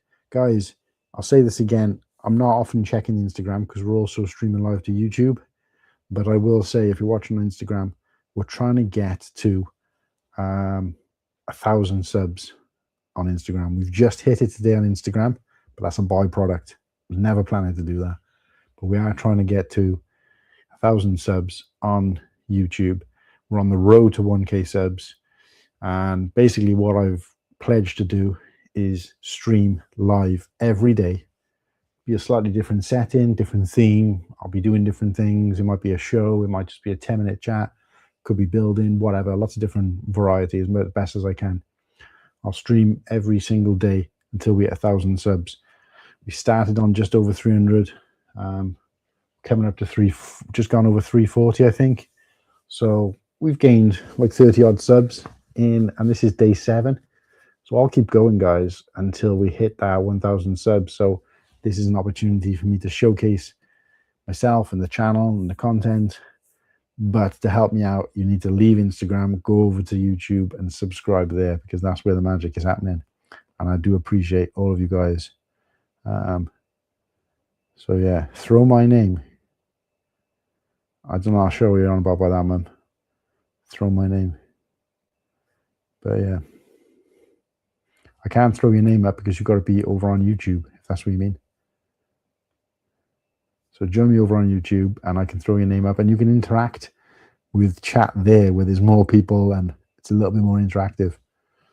The Welsh accent is strong with this one. Ah, I'm glad you noticed, mate. Most people say I haven't really got much of a Welsh accent, but it's because of where I'm from. Fix My Brick is heading to bed. Good night, Fix My Brick.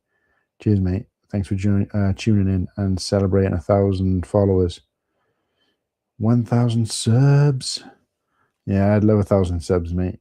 But we'll get there. Like I said, I'm in this for the long haul now. We're on day 7 now, and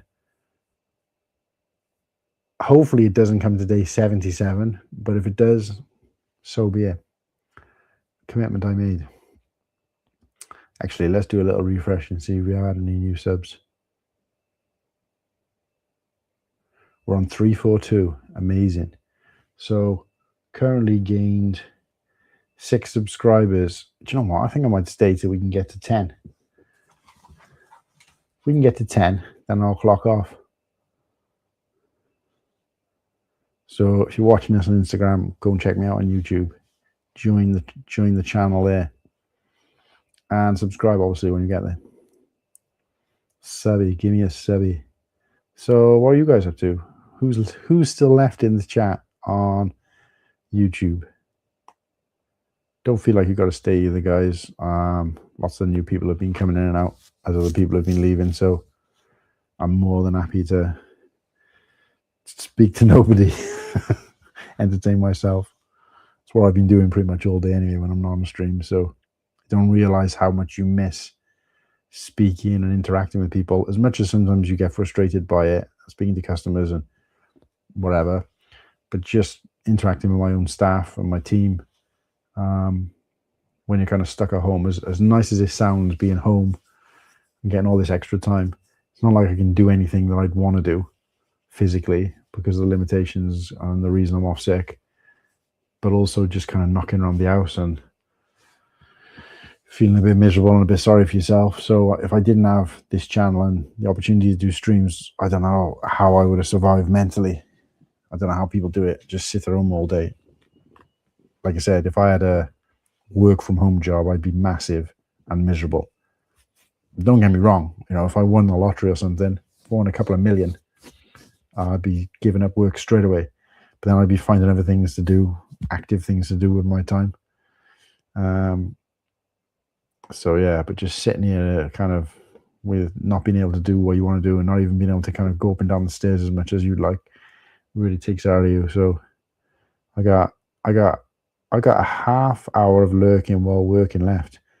Oh, right, okay. What do you do anyway, Papa Rex? Be interesting to know.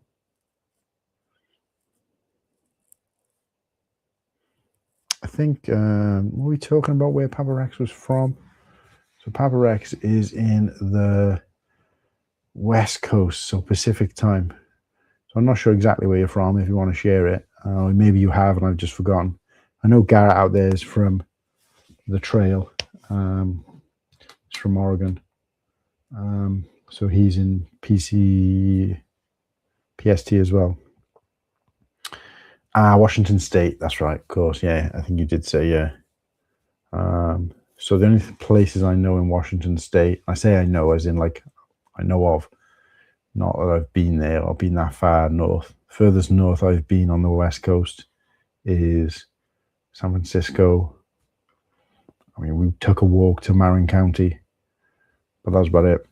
Well, I say we took a walk to Marin. We walked across the San Francisco, the Golden Gate Bridge, and into Marin County, and then got some shade in that tunnel, and then came back.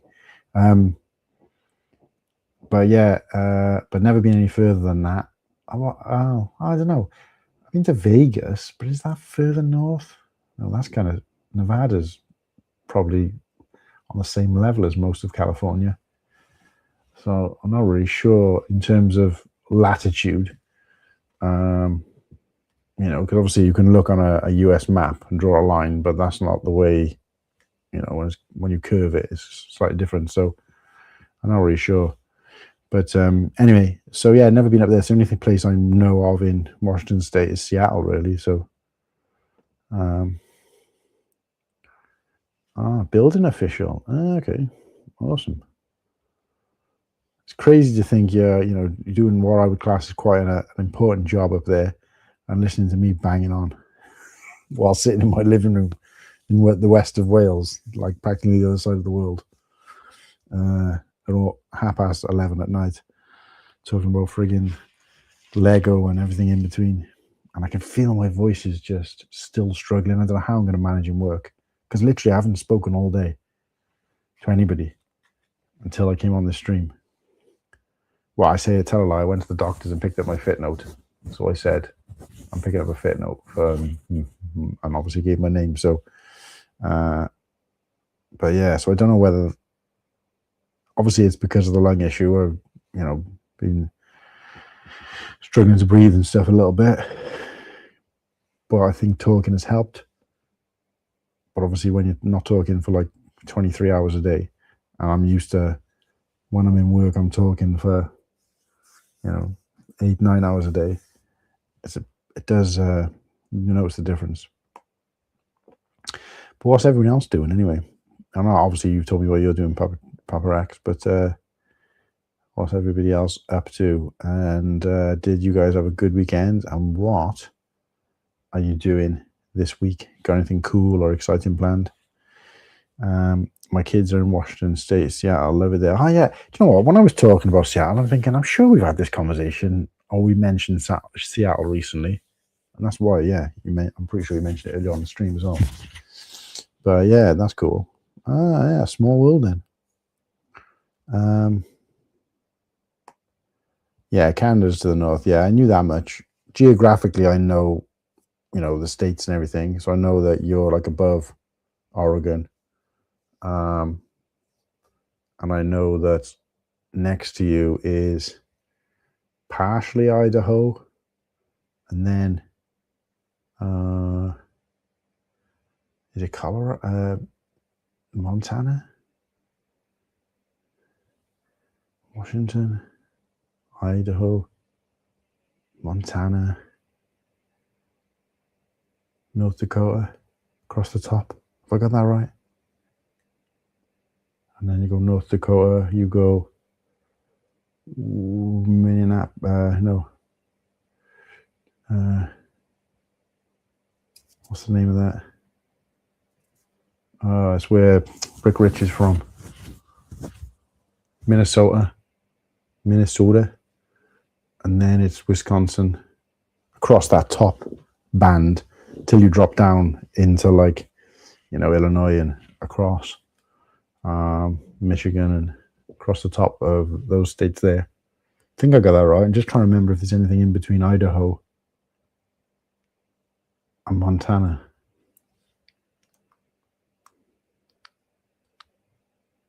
I can visualize the American map and where everything is in there. Weirdly, I couldn't even do that with Europe, but for some reason I can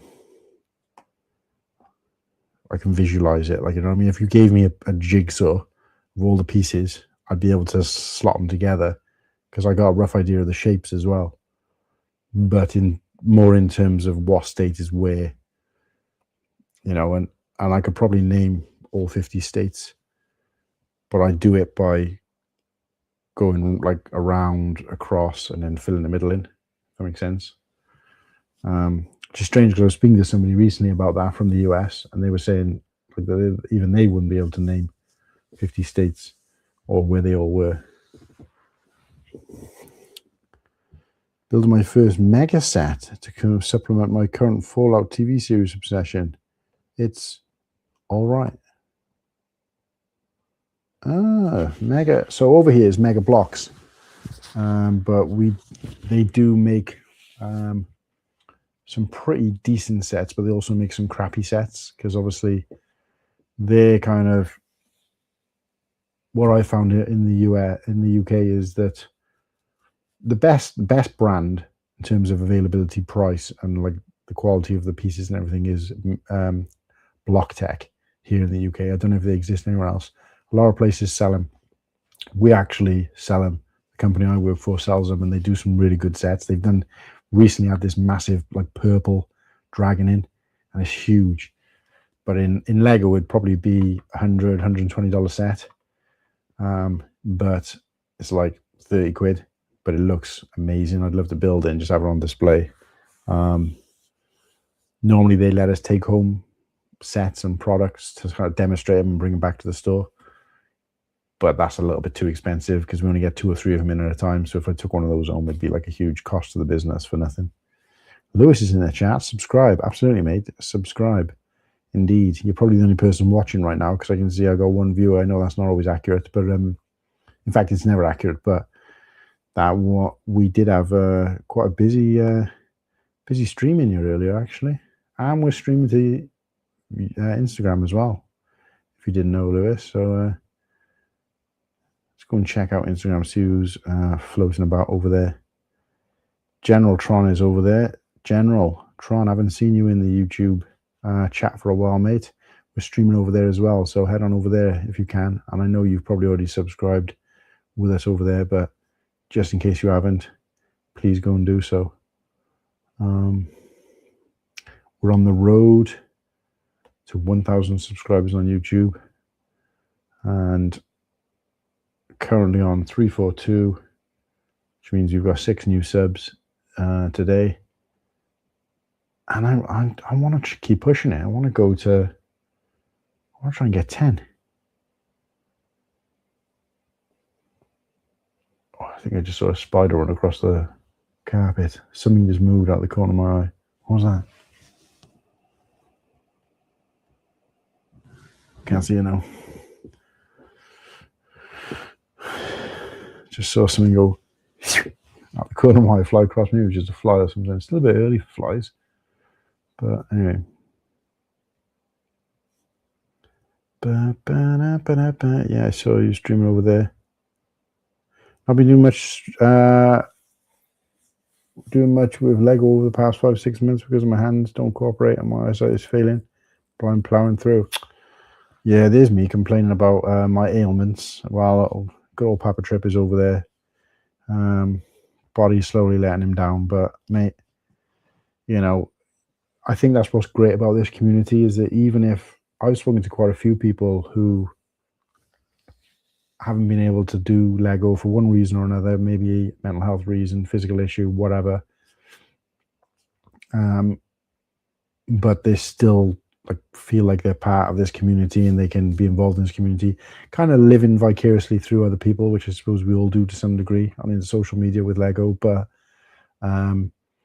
But they were able to kind of fill in that gap by watching other people. And I think the story with Whittaky and Leo is a perfect example of that, where Leo wasn't, because of his disability, wasn't able to build Lego, but he actually loved it. So when Whittaky would be out with him, taking him to the shop and stuff, he'd go and buy sets. That Leo would pick the set, he'd buy the set, take it back, and Whittaky would build it. And he tried to get the lad involved, but he didn't want to. He was just happy enough. He enjoyed watching someone else build because to him that was the best he could probably enjoy it. Maybe, I don't know his thinking, but maybe he thought if he tried to do and got frustrated with it or he couldn't do it the way he wanted, he would lose the passion for it because it's like that frustration. But as long as he was enjoying seeing the set being built and seeing it, the process of it and the purchasing of it, he was as almost as much involved as he could be, and that was still bringing him joy and comfort and happiness till the end. So I think it's we got to think of things like that. Like I said, it's easy for me to say that because I can build Lego kind of whenever I want.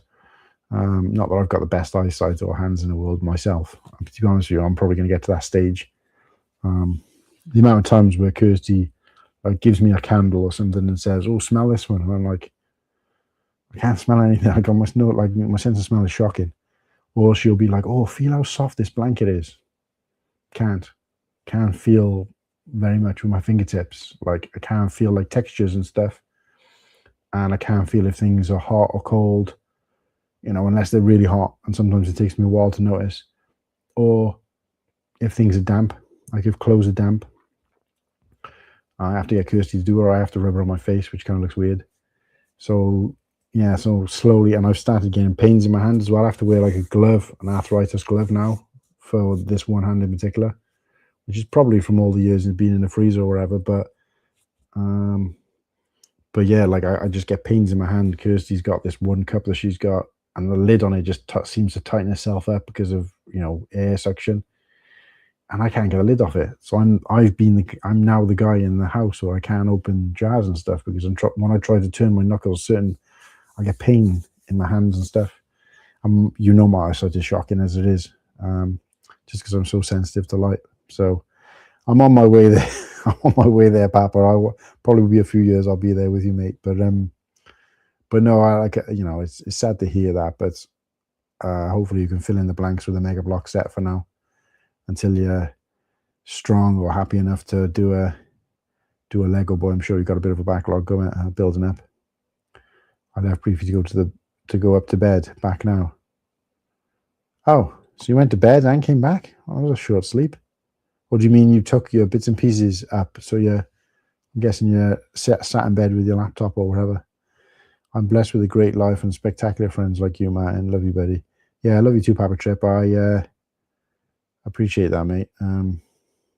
Like I said, we're glad we've got this community, and it's not always exciting sitting watching people talk or whatever, but I just like interacting with people. If I could have you all sat around here now and chatting in person, it'd be amazing. That's why it was so good going to Bricktastic, really, and making new friends and stuff. And even Lewis, like one with the studs, we just barely knew him beforehand. I think somebody had reached out to me, like I'd seen his streams and stuff, didn't really know much about him. I think Joel reached out and said, I got a friend who's coming to Bricktastic. And I think I'd already messaged him. I don't know how I knew he was going, but I think I'd messaged him and he said he was thinking of going a couple of months before. But it turns out when Joel told me that this person was interested in going, it ended up being the same person who I'd already spoken to. So I was like, oh, great. Let me add you to our group. Added him to the group, and that was it. And then we were up there, and like one of the funniest video, or one of the what I regard as entertaining videos that I did up there was just off the cuff when we were on the train on the way to Bricktastic. And yeah, just Lewis just happened to get on the same tram as us, and it was just like, Lewis, in 10 seconds or less, tell us what you enjoyed about the first day of Bricktastic. But that was pretty cool. So go and check that out on Instagram. I need to start uploading some of those videos to YouTube as well, really. I always think everything's got to be in some kind of order, but it doesn't really matter. Okay, now I'm on YouTube. Nice to have you here, General Tron. You're not new to YouTube, though, are you? No, of course you're not. I've seen you. I think I saw you in Ken's streams first. But glad to join you over here. I thought the time was like 10:40, now 11:40. Yeah, quarter to midnight, mate. Don't worry, I'll build buoyancy for you.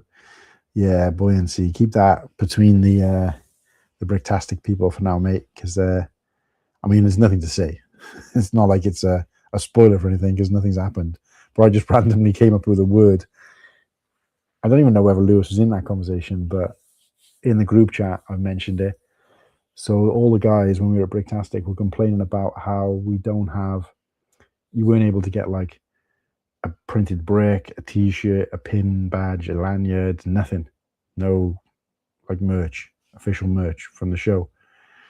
And some of the guys were like, and I was like, well, what we need to do next year is we all need to do a mock.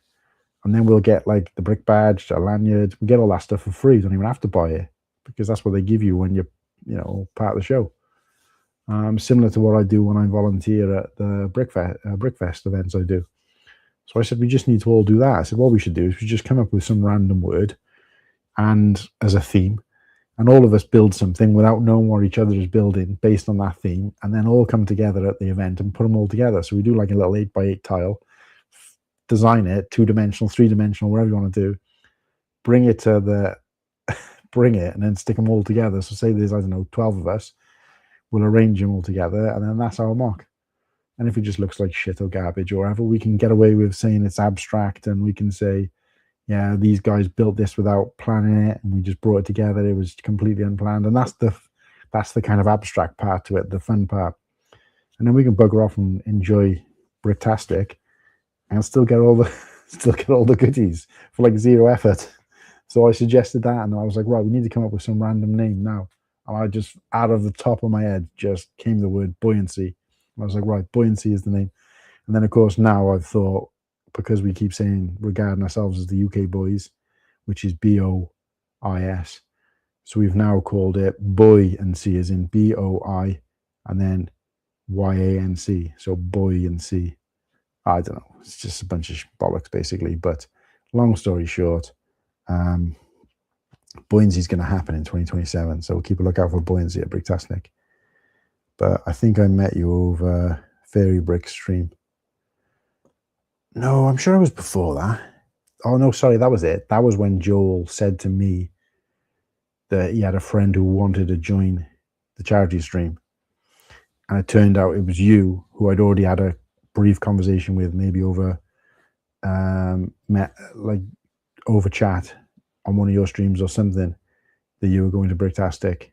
anyway, we connected the dots in the end. So, but yeah, it just goes to show, like, you know, how the community can come together when it comes to something like that. So we didn't lose someone, did we?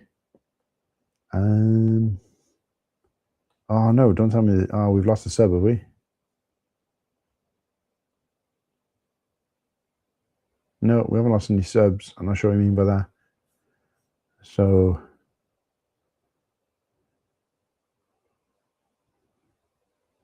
oh, you're in Joel's. Ah, okay. So I probably don't remember you from that, if I'm honest. We were in Joel's chat for streams last year. Maybe that was where it was. Either way, I do remember having a brief conversation with you somewhere about going, and you saying you were thinking of going, and I said, yeah, if you do, there's a bunch of us going.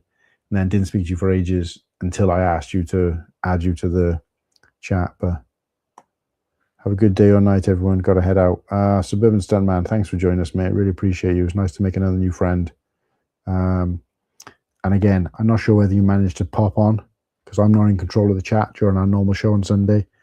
Not sure whether you were able to pop along and join our normal stream on a Sunday night. But if you did, hopefully you enjoyed it, and hopefully you pop in every week. Generatron's kind of everywhere. By Suburban, at least I try to be.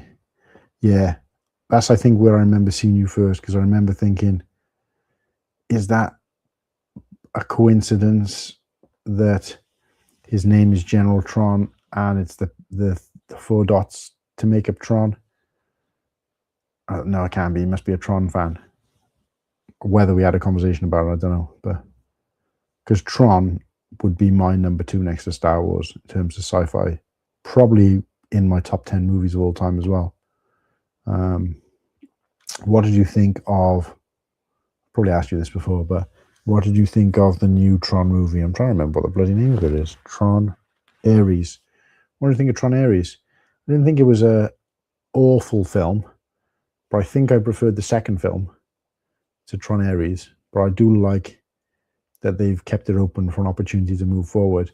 I just think, I don't know what it is with Jared Leto. It's just like, when I watch a film with him in, I feel like I'm watching Jared Leto in whatever the film is, rather than watching Tron with Jared Leto playing a character. Do you know what I mean? It just feels like it's the Jared Leto show. And he doesn't really, I don't think I've ever seen him really act. I'm not sure I've ever even heard him put on a different accent or look any different to what he does in real life at that particular time. So, I don't know. I'm not saying he's a terrible actor, but like, I watched Morbius recently, and there was something else I was watching recently as well with him in, and he has the same look, the long black hair. And I kept having to remind myself that I'm not watching Morbius or I'm not watching Tron. You know what I mean? It's just because I don't know. He made a lot of videos about Pricktastic. Yeah. I don't know, it's weird because now that it's all happened, everything that happened before, it seemed like a bit of a haze. Do you ever get that? Like, when we went to Brickworld, it was the same. Like, it's like you connect a lot of dots when you go to, in our case, go to Brickworld. Went to Brickworld. Because up until then, you were kind of interacting with people and speaking to people a little bit, but never kind of putting faces to names or necessarily, and then, of course, you meet these people and you get to know them, and then all of a sudden it's like, oh, I remember, yeah, what? And up until, like, it was almost like Brickworld was kind of, you know, everything became real. You know, these interactions became real, and everything before that was just kind of like a hazy dream. You know, where when you only know people through chat without seeing them in person or meeting them in person, even if it's over like a live stream, the connectivity to that person is so different. Like, Papa Trip is a perfect example. I had in my head, from the conversations I had with Papa Trip, a visual of what Papa Trip looked like and what I expected him to be like based on, you know, the issues he faces. And it was completely different to the point where when he was walking over and he was wearing the boys' t-shirt, the Boxer Boys t-shirt,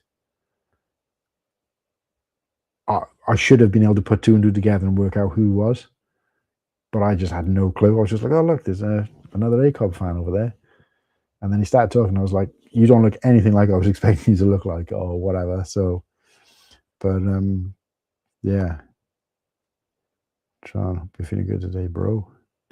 Bit of dry mouth at the moment, but otherwise no outstanding side effects. Yeah, I think I got a little bit of the same because I'm not used to doing this much talking, believe it or not. Basically a Tron fan. It was actually, yeah, I would say the same. Better than I expected. I was expecting it to be a bit of a flop, but I liked how they finished it. And I think it's been out long enough now. It's even available to stream for free on on a couple of platforms. Oh, Disney. So I think we're past the point where spoilers, but I liked how they reopened the opportunity of Sark making a comeback. That was pretty cool. Or not Sark, but the kind of son of Sark or whatever he is, or grandson of Sark. Good night, Sarah. Thanks for tuning in with us. But actually go to bed as well, Sarah, because it's late. But yeah, thanks for watching and tuning in and being a loyal, committed fan. I think you've been on every one of these 7 live streams I've done so far. See if you can keep up. He kind of redeems himself from his Joker fiasco in Tron Ares. Yeah, like I said, I wouldn't say he was bad in it. I struggle with Jared Leto as an actor, full stop. I think that was the only disappointing thing. When I heard they were making another Tron movie, I was like, yay. And I was like, yay. Went from 0 to 10. Jared Leto's in it. Went back down to a 6. Watched the film, back up to about 8. There's a couple of parts in it where I was like, and it kind of dropped a little bit. But overall, when I finished watching the film, I would probably rate it a good 8.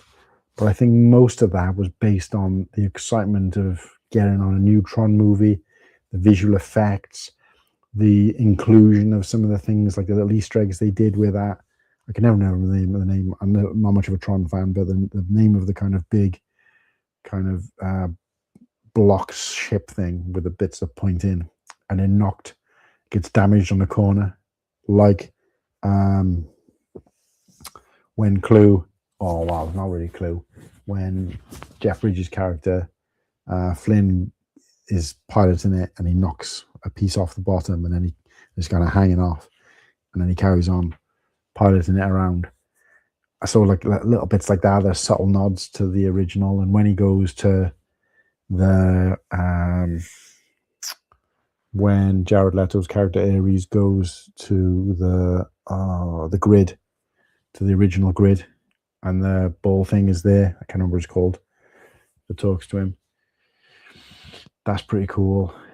Like just little things like that. These subtle nods to the original film, and a little bit of the second film as well. So those sort of 3 things are what made up my excitement: the visual effects, nods to the franchise, and just another Tron film, regardless of how good or bad it was, helped carry that more than the actor did and perhaps the storyline did. So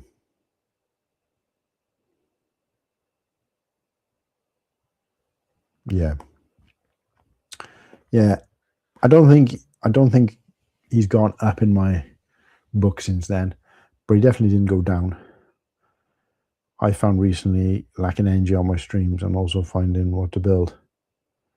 Yeah, I mean, I try not to be too on these streams. I'm trying not to be too like, yeah, everybody, yeah, this is what we're going to do. We're going to be building a set.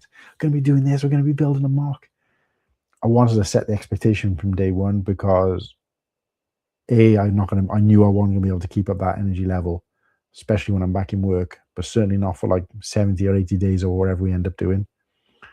But more than that, you get to see that kind of passion, enthusiasm on the show. So really, this should be something different. This should be more of a kind of video diary. Every day is a kind of video diary. This is what I've done. This is what's happened. This is what I've eaten. This is what films I've watched, whatever it might be. So more like a live vlog entry than anything else, and a bit more real, a bit more raw, a little bit less kind of rehearsed. And like I said, background changes, and not worried about like lighting and audio and all that kind of stuff. Just me and my kind of, warts and all kind of appearance, just to kind of show, I think more than anything, that, just a normal person, but, want to build the channel like a little bit. But loads of comments coming through on Instagram that I've missed. So apologies to you guys if you've been watching and I've not been addressing you, but you're watching on Instagram, which great. I know I'm streaming here, but would love you to come across to my YouTube channel and sub while you're there. Anyways, I'm back. Bloody hell, nothing like doctors calling at worst times. Anyways, I'm back. What did I miss? Wait, what? The end? Who? What? Seriously, what did I miss? Let me check YouTube. No, not sure what you meant there by the end, John. We didn't end anything, but yeah, every time I go into Instagram, it's showing no viewers, even though there's loads of people commenting, or loads of comments. Can't scroll up either and look at, right, oh yeah, you can. Right, how do I, oh, there you go. I'm gonna check I haven't missed anybody. Yeah, so most of the people there have come across to YouTube, or I know are already following me on YouTube. So Raptor Raccoon joined. So sorry I missed you, Raptor Raccoon. If you're still there, go and check me out. I'm not flicking between. I'm actually streaming from one place. But yeah, so one with the studs watching on both platforms. But yeah, just purely on Instagram so that I can celebrate a little bit of hitting 1,000 followers on Instagram. Not that was really my goal, but also to try and get people to cross over from Instagram, if they're watching, onto YouTube, which is where the actual commitment is. But it doesn't look like we've had any new subs recently, so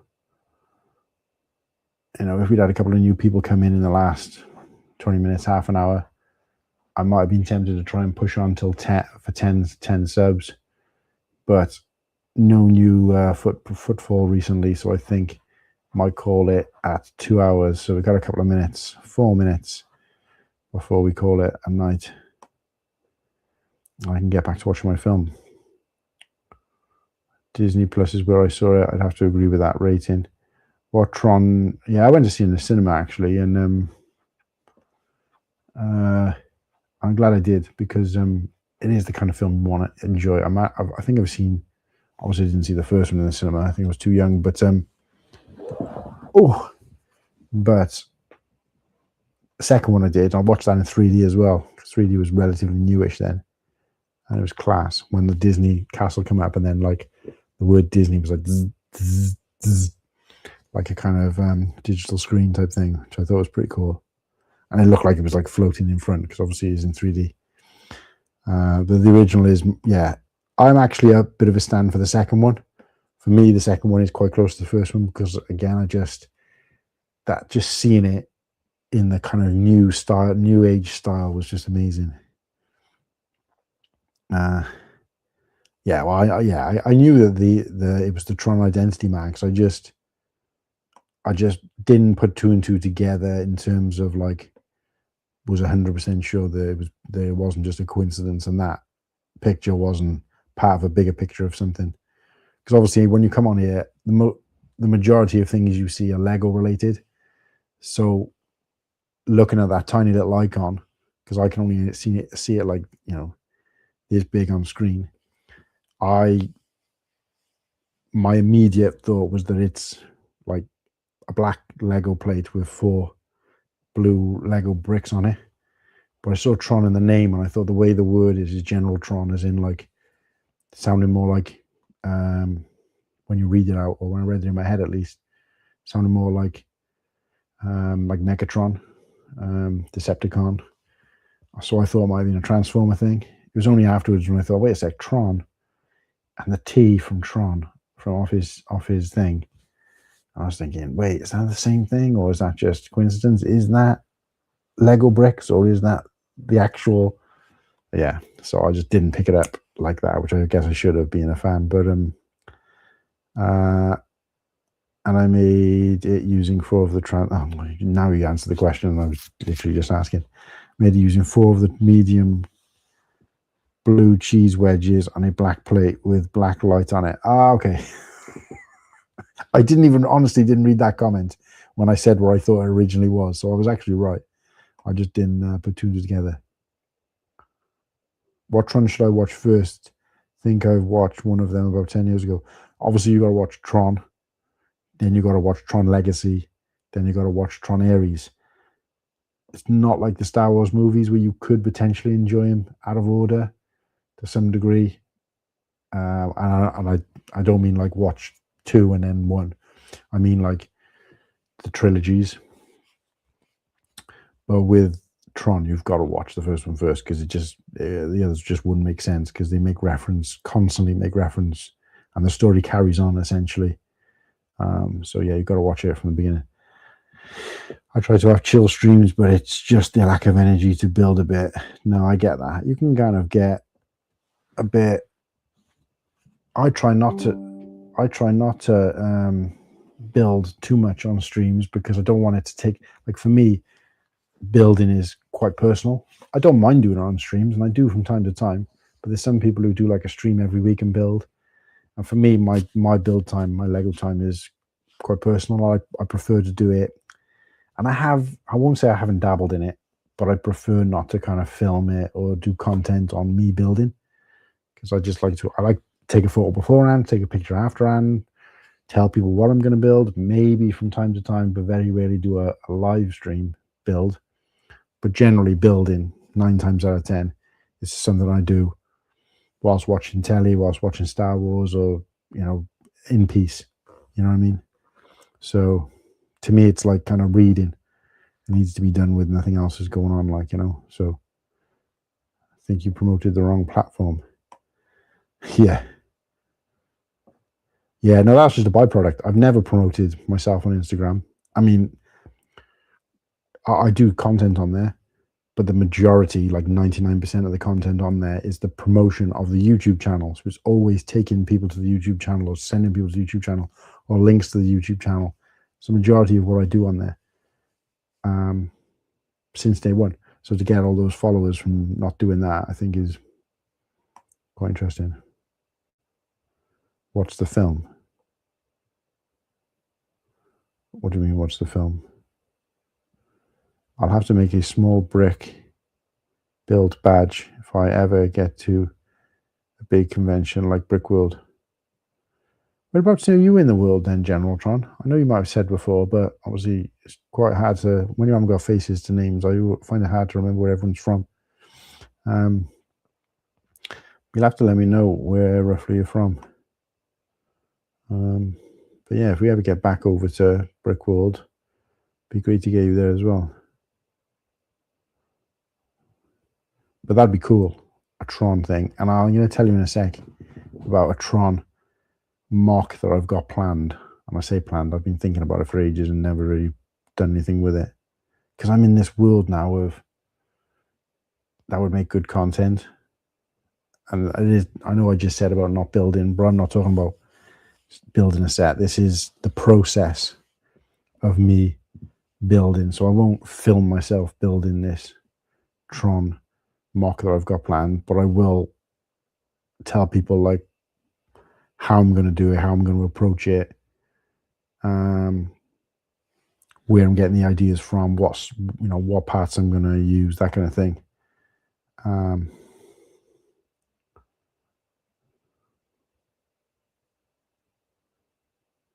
Just so I don't get any copyright strike. I don't think you can on YouTube with names and stuff. It's pretty much free to do whatever. Just look back in our chat. We had like 5 to 10 messages back in September, October, and then didn't message again until February. That's right, yeah. Because I think at that point you said, I'm thinking of going. And I was like, and I think I might have said something like, well, we're rolling about 10 deep at the moment, so if you come in, you can tag along with us or whatever. Not that,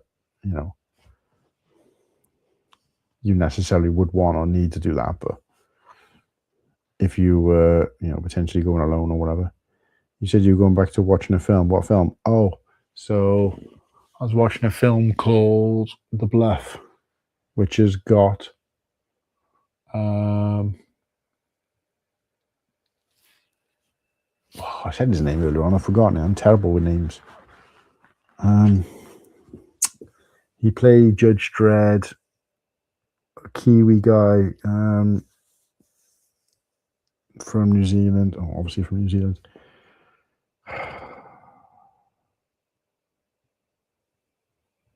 Carl Urban, playing a pirate. And so far it's been really good. And also, I still can't remember his name. He also from New Zealand, played Jango Fett. Tamara Morrison is also in it. A few other actors and stuff, but it's quite a good watch so far. I'm enjoying it.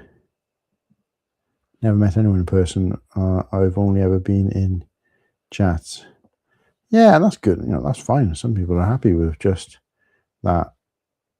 I'm in Oregon. Ah, okay. So you're near our mate Garrett, aka Brick by Brick Together. He's in Oregon. He's east of Portland.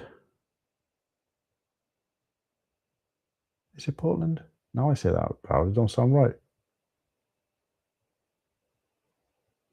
Because there's a place called Portland Bill in the UK, which is an island. So now I'm saying it out loud.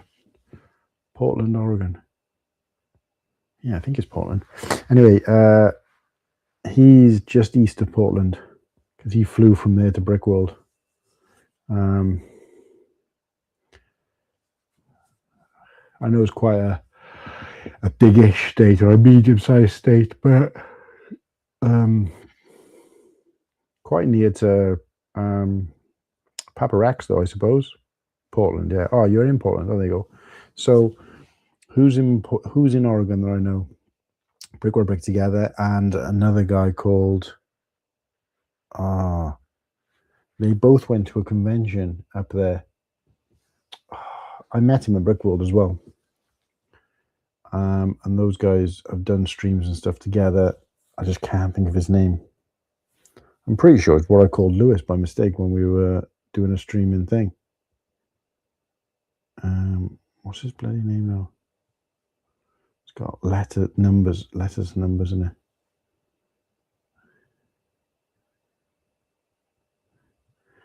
No, his name escapes me.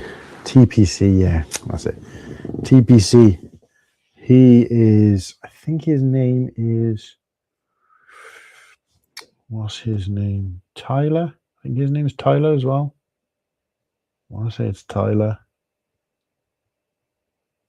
Either way, he is in that area as well. And those two have gotten together to go to a convention that's in Portland or near the Portland area, Lego convention. And believe it or not, Garrett was saying that apparently he went to this convention after hearing about it, kind of like last minute. And I don't know whether it was before or after Brickworld. I remember him talking about it on one of our streams and him saying that he was speaking to one of the organizers and saying, like, how come I've never heard of this? Like, I live whatever down the road or whatever, and I've never heard of this. And they were like, yeah, we've been going for about, I don't know, 6 or 7 years. And he was just blown away that he'd never heard of it.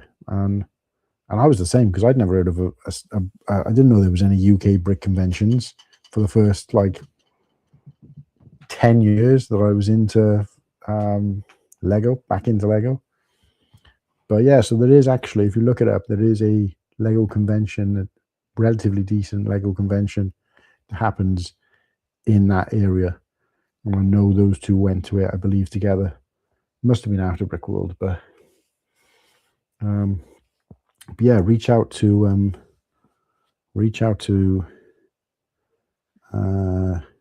Garrett, aka Brick by Brick Together, because he's kind of local to you. And then of course Papa Rex is just slightly north in Washington State, near Seattle. So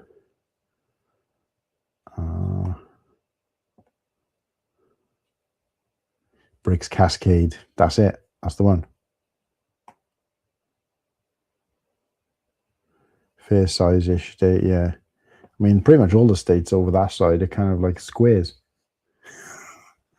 Like you look at the kind of East Coast, and it's kind of, I mean, some of those have got like, but it's weird to us because obviously living in like the UK and Europe, where everything's kind of just like been fought over, and the boundaries, even within my lifetime, have changed. And some countries have become two countries in Europe, and some countries have been absorbed or been released from different countries. So like there's like 5 countries, like the Ukraine and Belarus and a few other countries that are now exist in Europe, where when I was like 10, they were all part of the USSR, which is what is now Russia. So, and Czechoslovakia is now the Czech Republic and Slovakia. So it's like that kind of changing all the time, which is kind of, so it's kind of weird to us to look over to the US, the map of the US, and see like clean, perfect lines. And it's just like, what the hell? I remember reading as well about, was it Oklahoma? Because Oklahoma and Texas have both got like a panhandle, or what they refer to as a panhandle. But there's a reason why apparently, I can't remember what the story was. It's something about something happening and they just kind of went around it or something. But yeah, so it's Texas, Oklahoma.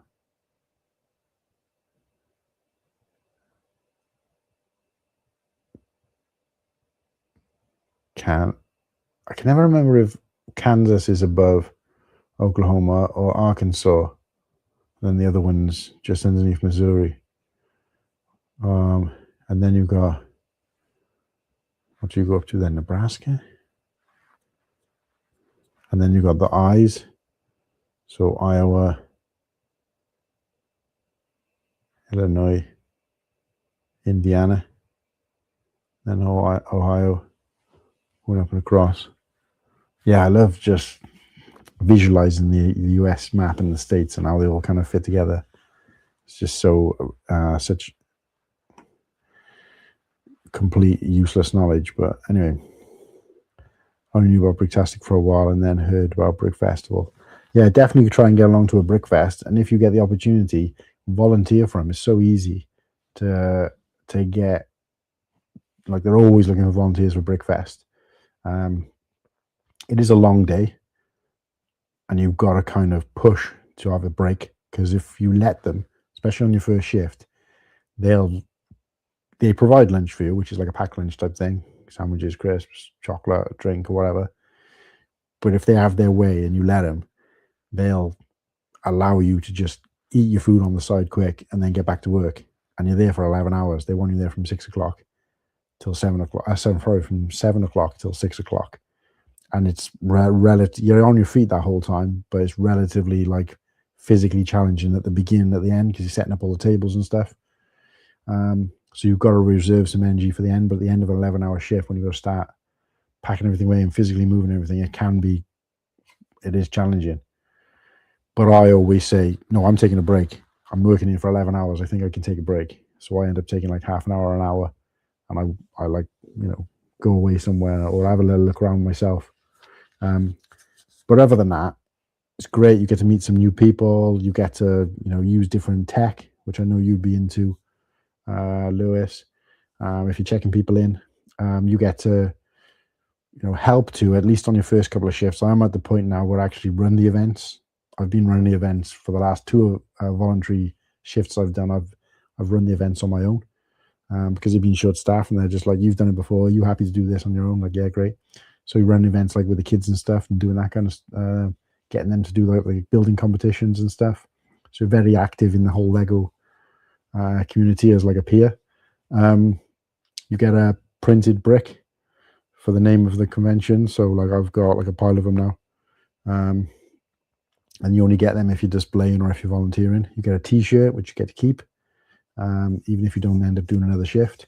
You get a lanyard, which you get to keep with a card on the end with your name on, which is all like, not like these plain bog standard ones. They're actually all printed for the Brickfest.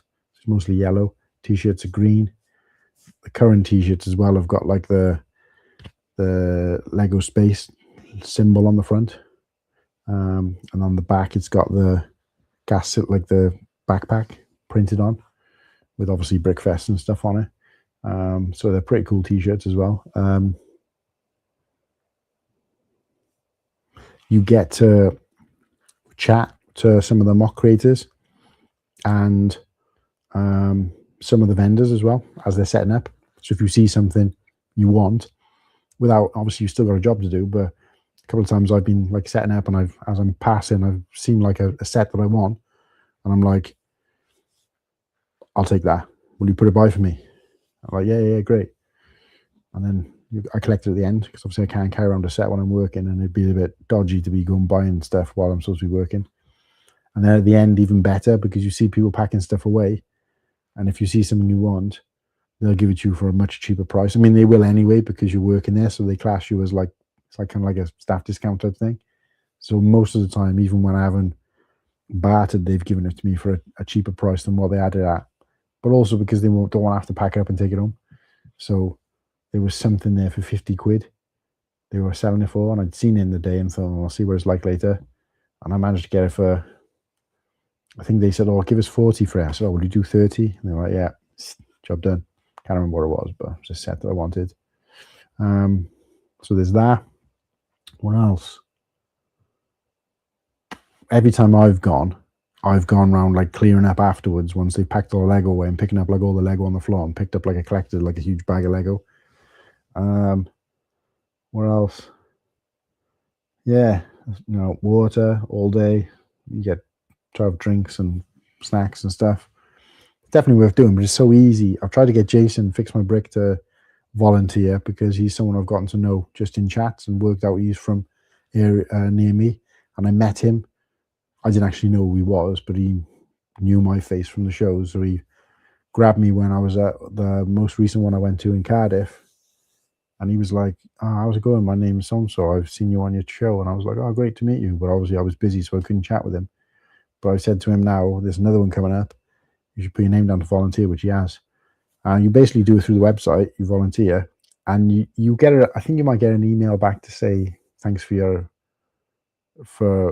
sharing your interest in coming. And they put you on the emailing list then. So they start emailing you every time they got a show, even if it's in, like I get emailed about ones up in Scotland or whatever, which I'm not going to go to, but they send them out to everybody. But you don't find out whether you've confirmed till a couple of weeks before. So just make sure before you put your name down that you are going to be free on that day. The likeliness is, I've never heard of anybody putting their name down and not getting it, because they always want volunteers. But obviously, you put your name forward, you might not get a confirmation back straight away. That's the only thing I'll say. But definitely do it. And the other thing is, you get paid as well. I say, I call it voluntary, and then I say you get paid. You don't get paid a lot. It's not like a working wage, but you get paid like 50 quid for most of the events. So yeah, I went on a bit of a mad one then, so I missed some comments. I've been to 2 there. They sent out things to my college to ask people, pay like 50 quid for the day. Yeah, that's right. That's it. However, only being a guest. Yeah, you definitely should volunteer for me. If you're a Lego fan as well, and you're technically gifted, which you are, you'll enjoy it. I'm stuck in a wheelchair with some health issues. Oh, that's had to be at Channel Tron. I didn't realise that, mate. But hopefully okay. But it doesn't stop you, mate, from getting places. There's lots of people at Brick World and stuff. I mean, I'm not, that sounds a bit condescending. I obviously don't know the extent of your health issues, so I apologize. I didn't mean that like, don't let that stop you. I'm not going to be one of those people, because obviously I don't know what your limitations are. But specifically, I mean, initially I was talking about Brickfest, but I'm forgetting that it only exists in the UK. So, but the reason I said it like that was because there's a couple of volunteers who I volunteer with regularly who are disabled and in wheelchairs. But they make full allowances for those people, so they just give them set jobs.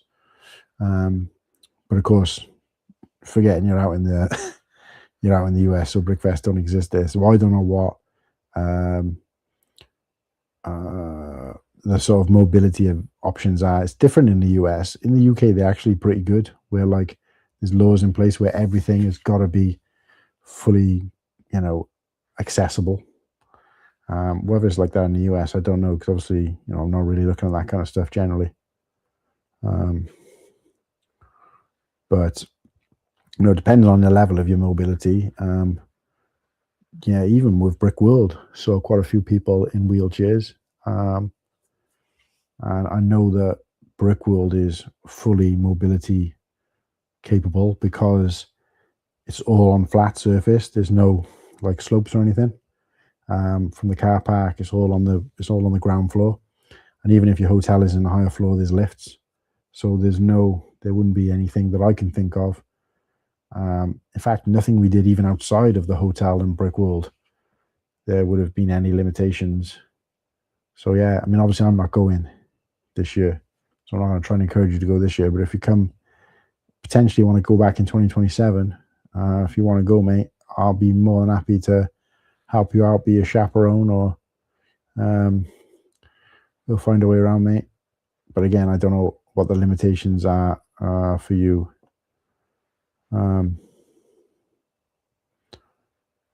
My job is to move 1x2 meter pieces of stage and other stuff for live events.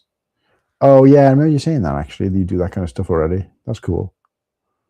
I can stand for short period, but only short period agitation and bulging disc in my back. Oh no.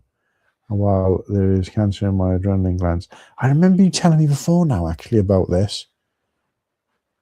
So apologies for not remembering that you had health conditions. At least that much I remember now that you say it. But again, when you're not meeting these people, like I only remember enough about Lewis because I met him in person now.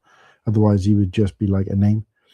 And then trying to remember, everything about everyone. I mean, I can't even remember stuff about myself, as you've probably already noticed sometimes, or the frigging name of Bosk, like.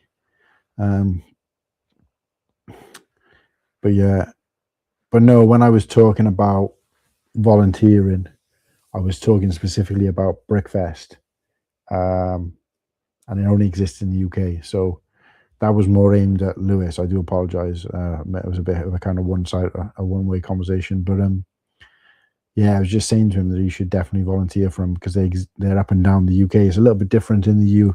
We have got Bricktastic, which is a big like convention, but the other one is Brickfest, which is more like a traveling circus kind of thing.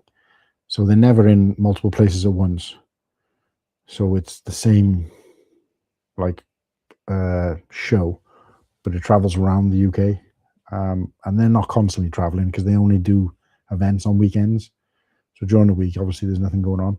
And then on the weekend, I think their hub is in somewhere in Milton Keynes or something like that. So it's like quite central in the UK. And they go from there out to all the different places on the weekend. They just drive this van, and it's been the same van every time, which has got everything on board. And they just unload it all and then distribute it around the venue, pack it all back up at night, drive to the next place that night, and then they're there ready for the next morning to do it all over again. And that's just the management team do that. Obviously, depending on where it is, sometimes it's not possible for the volunteers to do the same. But so yeah, but that's, like I said, that's UK only. So I'm just, to Lewis, if he was ever interested in volunteering, just to get that extra level of involvement, but also because I've been to Brickfest in the UK as like a casual person, and I think it would be difficult to spend the whole day there. But when you're working there, it encourages. Obviously, you've got to be there all day, but you get to see more. Whereas if you were there on your own or even with a group of friends, a couple of hours and you kind of get bored. But yeah, you get to see more avenues. So I would definitely recommend it, Lewis, to volunteer and get involved with that. It's a great thing. Like I said, I'm only volunteering myself, so I'm not like an organizer or anything. I've just on the events I've attended, I've kind of inadvertently been promoted, if that makes sense, in that I have got a little bit more experience than some of the other volunteers on those given days, but not more experience than the people who are kind of doing most of the organizing. So, but yeah, no, you could do the check-ins, but obviously, again, you're in the US and there's no Brickfest in the US. I mean, there is, but it's not the same one we're talking about. But no, it would be interested if you're talking about um, if you're referring back to when I was saying about you going to whatever the name of the convention was in Portland with Garrett and that. Like I said, I don't think they'd really care. They'd just be like, great to have another person along. But either way, I still try and go and check out that convention, whether you're with someone else or not, and let us know. It'd be nice to, because I like the idea of covering other conventions on our show, even if we've never been or will never be able to go. I'd like to be able to do that, but we just never have anybody who's ever. Because a Fit Lego guy went to one, and I tried to get him back on to talk about it, but he never responded to my messages. So, but yeah, that's a good one actually. The check-ins when we're at Brickfest, I know you can't do it, so it was kind of irrelevant, but the check-ins, you just kind of at the gate stamping people's hands and checking them in on the HHT thing, the handheld terminal thing. So dropping off to head towards bed. Thanks for the fun chat. Everyone take care. I didn't realize you were still out there, Papa, but yeah, nice to have you here, mate, and nice to see you again. And glad you're better, and hopefully you can get back into some Lego soon. But enjoyed the mega in the meantime. So good night to you. Take it easy, and I'll see you. See you hopefully on the next one.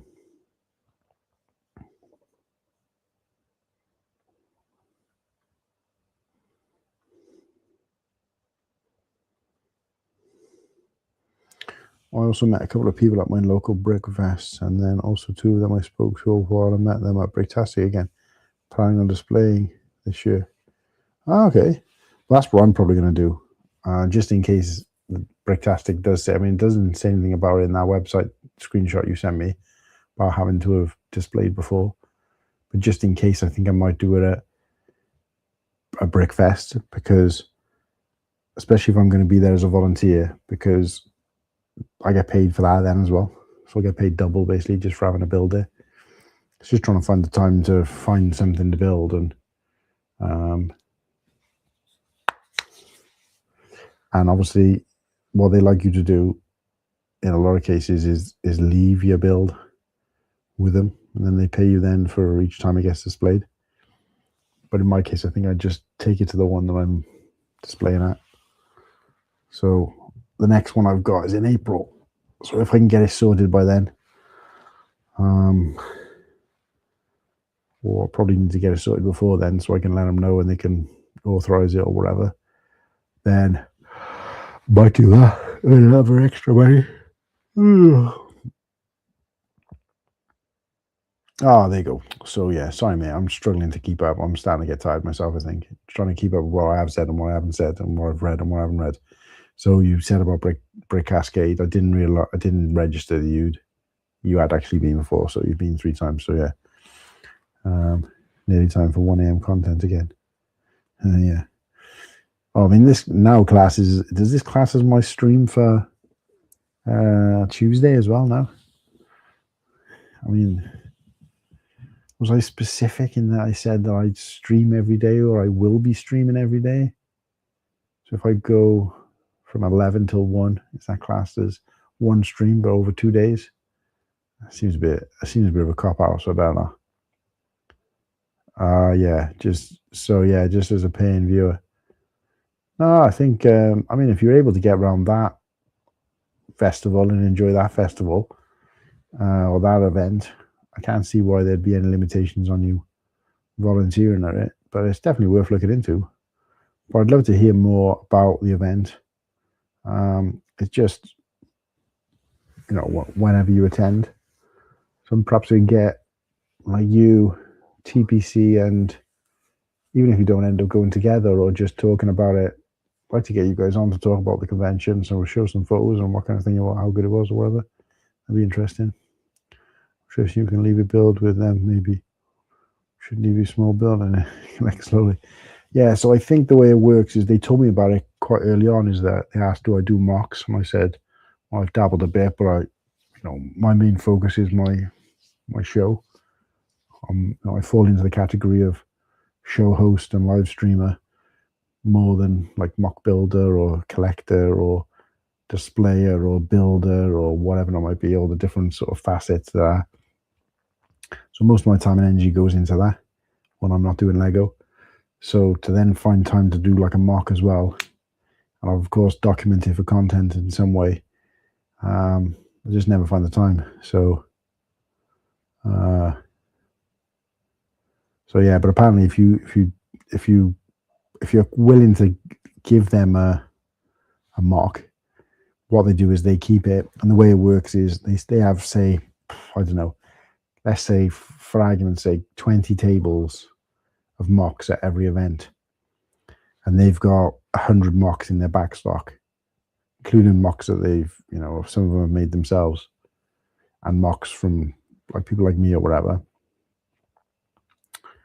So any tables they don't fill from visiting mockers, so let's say with these 30 tables, or what did I say, 20 tables, they get like 10 people locally who want to display at this event and only want to display at this event. Then with the remaining 10 tables, they'll randomly pick and try and mix it up a little bit, 10 mocks from their back stock. And if that happens to be yours, you get paid. That's from what I gathered, that's it. I don't think you get paid for every event they do if it's not out, and they don't pay you like for every day that they've got it, because that wouldn't really make any sense. I think it's only if it gets used. So, I mean, I don't even know how you'd prove that, because they could just turn around and go, oh, yeah, we never displayed it, so we don't have to give you any money. Do you know what I mean? So I'm not convinced that, I don't know how I'd be interested to see what the mechanics are behind that and how that works. But yeah, from what I gather, because I spoke to Joel about it. Oh, excuse me. I spoke to Joel about it, and he said that he knows a little bit more about it than me, but Tuesday starts with the daily calendar update. Yeah, daily calendar update. And yeah, I'd like to know, when you do come on the show as a guest in a couple of weeks, Lewis, I want to know about this Lego video. I know it's obviously a prequel to the Lego movie, and weirdly, I've only watched the Lego movies once each, because obviously I'm more of a Star Wars Lego fan than an outright Lego fan. And I think the first and second movie came out before I'd gotten really back into Lego. So, it was kind of, Lego, like I used to have. But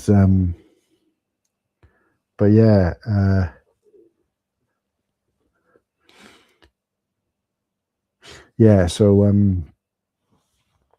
but from what I can gather from watching your vlog, I know the daily calendar update, but obviously the vlog of the Lego movie 0.5, so it's essentially like a prequel. And I know you said that certain characters won't appear in it because obviously they get introduced in the first movie, so it kind of wouldn't make sense to have them in an official movie that came before. Although if Lego, the people who made the film, did it, they probably would do that. They would be like a prequel to it, like what was his backstory. But I think what you mean is because like the main character doesn't meet some of the other characters, so therefore if you were to go back in time, it would make sense. Like where they did like a prequel book to Rogue One with Baze and Chirrut, and they were very careful in it, where in that book they obviously don't meet Jin or Andor or anybody like that, but they do meet I can't remember his name now. They do meet Forrest Whitaker's character. I'm terrible with names. They meet his character, and they have like interactions with him, because then in Rogue One they don't actually meet him. They're in the prison cell, and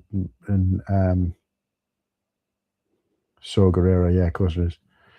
They don't actually meet him. So the way they've written the book as a prequel is that they can have them meet him, because there's no conflict of interest in the movie. So I think if Lego were to go back and do a prequel, they probably would do that. But I like the way that you're keeping the integrity of it by having certain characters build up to what they were in the film. and then other characters who were, introduced and then introduced to the other characters in the film not being in it at all, because it would make continuity, it would make sense. So that's pretty cool. I find that quite interesting. So you have to talk more about that. First movie came out in 2014, second came out around 2020, 21. Oh, so I was into Lego, specifically when the second one came out then. I just don't really remember much about it. And I know there wasn't any Star Wars. They referenced like Batman and Lord of the Rings and stuff like that, but I don't remember. I don't think there was any Star Wars references in there, if I remember rightly. Enough I know. I knew Lego before I saw the first Star Wars movie. Oh, okay. Yeah, so I've got some sets and some instruction booklets that predate the original Star Wars movie. But yeah, for me, they both came hand in hand. In fact, I was probably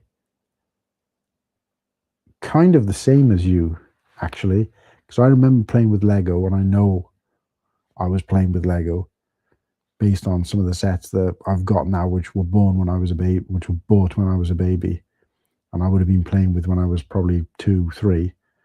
But I didn't see my first Star Wars movie until it'd been out, but I didn't see my first Star Wars movie until like, I think it was 84, 84, 85, when I've got my real first memories of watching the movies, based on I know how old roughly I was, and looking at photos of that kind of era, photos of me opening Christmas presents and stuff like that. But yeah, so for me, Lego, my love for Lego does kind of predate watching a Star Wars film, but doesn't predate watching them, like them being released. So not quite the same. I was paranoid. I got fed so many different things. Yeah, absolutely. Ooh, really got to keep my eye on battery. I'm only on 12% of my battery, and I can't be asked finding the plug. So I'm gonna have to call it a night here, guys, soon. Been great chatting to you both, though. It does say we've got 3 viewers. It'd be interesting to see who the other person is, but it might actually be me. No, I haven't got the stream open and the other thing. Have we had any cheeky subs land since? No. I keep forgetting I'm still on Instagram as well. There must be people over there thinking, who the hell is he talking to? Morty Makes, Slurpee, Bricks with Steven. You guys, if you're still out there on Instagram, I apologize, I missed you. Do go and check out YouTube, my YouTube channel, if you're watching this, especially because it's probably going to be on replay now, because I'm going to be closing soon. I know I'm looking at myself on the Instagram, which is a bit of a delay, and I look so sleepy. Go and check out my YouTube channel, and please go and give us a sub over there. We're trying to get to 1,000 subs on YouTube. Just hit it on Instagram. 1,000 followers. So let's see if we can repeat that. And I'm going live every day. I'm doing a live stream every day. Let me reword that so I don't get away with this being Tuesdays. I'm doing a live stream every day until we hit 1,000 subscribers. But it'll all be on YouTube.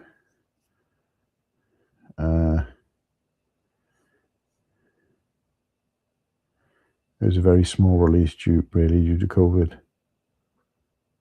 Yeah, do you remember? I think I saw them both in the cinema though. I taken my daughter to go and see it, but I didn't see A New Hope till I was 5. I had just already had my first McDonald's Happy Meal set. Funny thing though, A New Hope is as old as me. Oh, so you were born in 77. Okay. So I thought you meant, well, you probably did actually, that you were, so yeah, I thought you meant you were playing, you've got memories and you were playing with Lego before Star Wars even came out. Because obviously I don't know how old you are.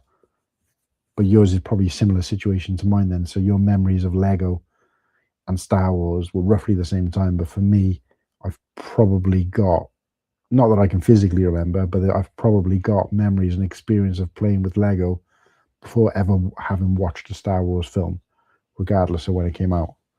So yours probably would have been roughly the same then.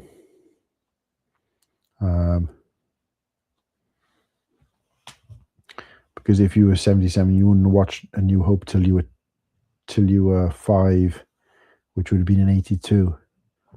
So, and it'd already been out for obviously for 5 years at that point. So yeah. I mean, I watched them all, but I remember I gravitated a lot towards Return of the Jedi when I was a kid. And I know I was about 4 because I've got pictures of me and my brother at Christmas, and I know my sister wasn't born, and she's 5 years younger than me, and we had Star Wars like toys, but also Lego.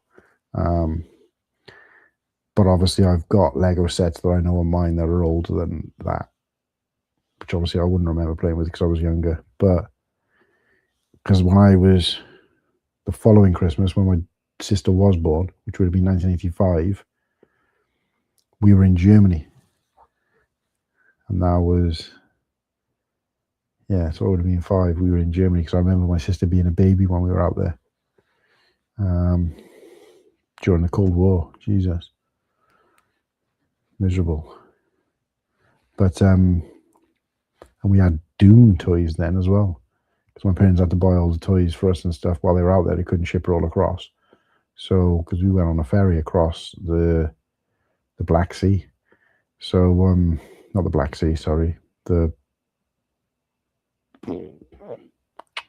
Channel. And yeah, we got so my parents, and the big thing then was Dune. So they bought these sort of Dune action figures and stuff for us, and I think we had some like the He-Man action figures they managed to get out there. And it wasn't until after we bought them that they realized that the film wasn't suitable for kids. Back then they used to release action figures for pretty much everything. So it wasn't suitable for kids. I mean, there was some gross bits in it, but it wasn't really like aimed at kids. So kids were having these action figures and then like watching a film that made no sense to them. So that was when I was 5. So by power of elimination and the fact that my sister wasn't there, I must have been 4, and I'm playing with Star Wars figures. So at that point, I must have known what Star Wars was. So I must have seen it around about that age, about the age of 4. So yeah, I remember watching Star Wars for the first time, May the 4th, one year, just not sure what year. Well, yeah, I was going to say, you have to try and work out roughly how old you think you were. But yeah, I think I got to call it a night, guys. I can feel my eyes getting heavy, and I do want to watch the rest of this film and update my film book. If you go back to yesterday's stream, the Cold Fusion stream, at some point towards the end, I've got like 100 movies for the year, sort of journal that Kirsty bought you for Christmas. And I've already done like 31 films from it. So well on my way to doing 100. I might actually have to go and buy a second one because they're not specific to the year because there's no dates in them. I was thinking I need to get one before they stop selling them and start doing next year's ones, but it won't really matter because it's not dated as such. But I was thinking of it like a diary. But no, I think I need at least 2 of those for this year. But I read out all the films I've watched so far this year, and I've already got 4 that I've watched since that I haven't put in there. Tonight will be 5th if I finish this, the Bluff film.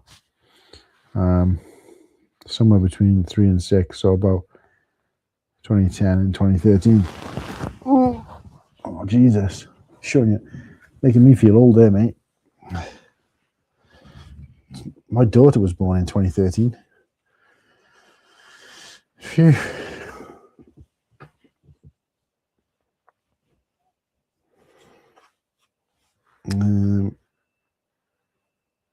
But yeah, anyway, let's call it a night.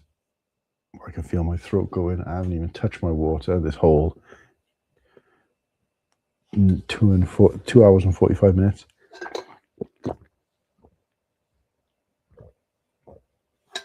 Oh, I needed that. I should have done that way earlier. So before we go though, we've we've got to update. So I'm going to do this now, and if we get a cheeky subland after I've written this down, it'll automatically go on until tomorrow. So let's just give this a refresh. The number is 342, which is +6. So we get to put 6 new parts.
My battery died on my laptop. Last time I looked at it, it was like 10%. I mean, we don't have to do this part. I'm going to struggle to do it without the instructions, but are you guys still? No, because I'm going to lose you. I'm going to lose you if I try to open up another window in my... Lewis, are you still there, mate? Would you put up the instructions for the 7754 for me and tell me what parts are next? I've got to find 6 parts. Top man, Lewis. I'm assuming it's... Oh, no, I'm still on Instagram as well. How do I can't see myself on Instagram. I'll just have to assume.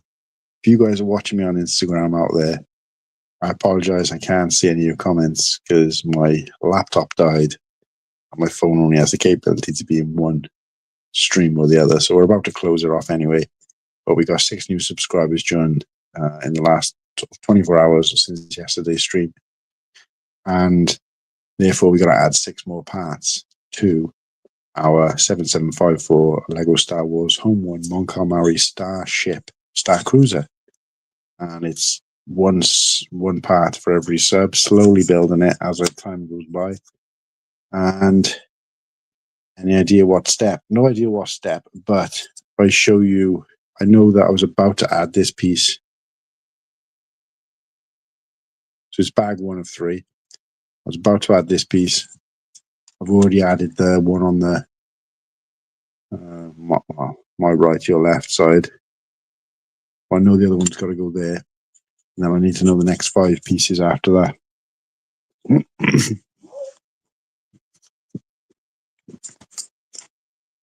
And then I can carry on my movie and go to bed. Probably should just go to bed, to be honest.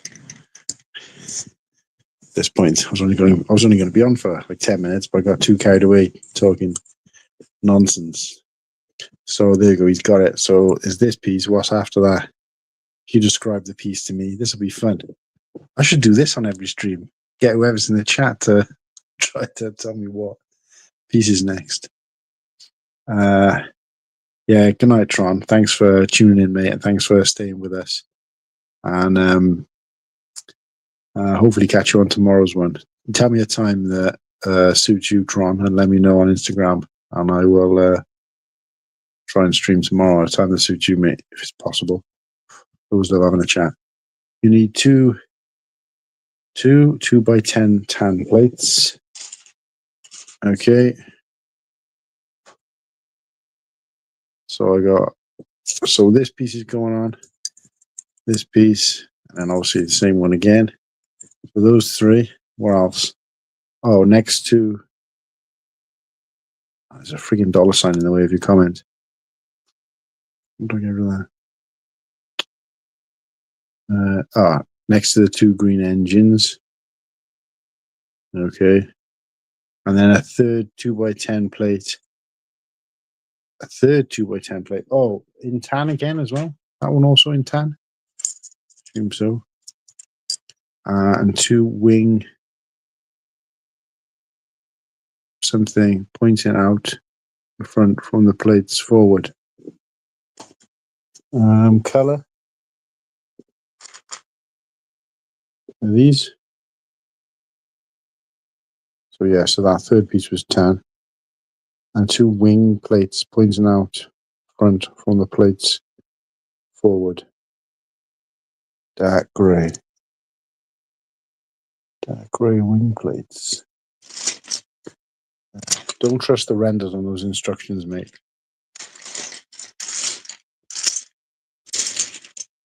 I don't think I got any that. Oh yeah.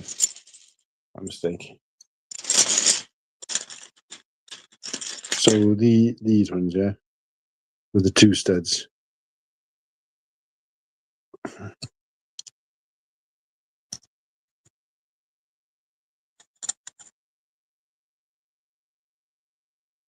Compared to the piece you first showed me, it looks like dark grey. Right, yeah, okay, yeah, oh yeah, you got the reference there. So,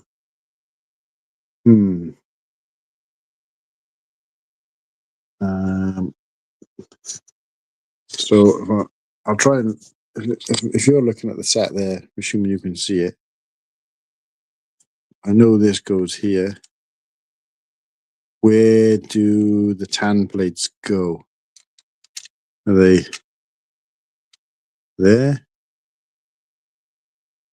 One there, one there.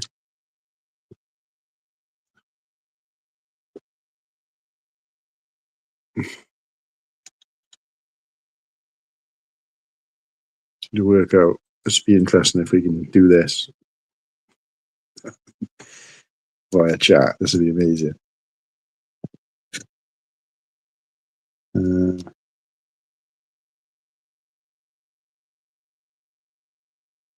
They go side to side of the build, starting at the green engines and moving forward.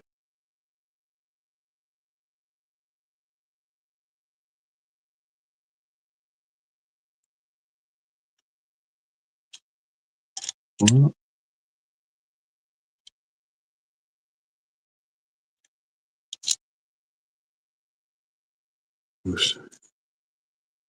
Starting about the green engine moving forward. Oh, like that way, you mean? Are they like that? And these there?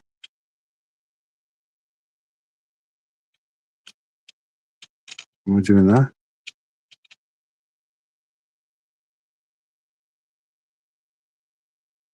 Still going Papa Rex. I'm guessing you finished work, mate, and you're home by now.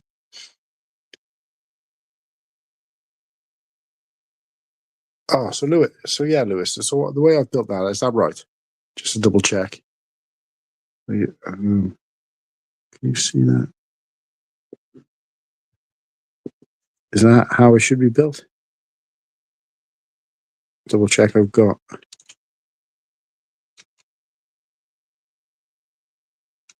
this right, because it's the shape of that kind of looks really awkward.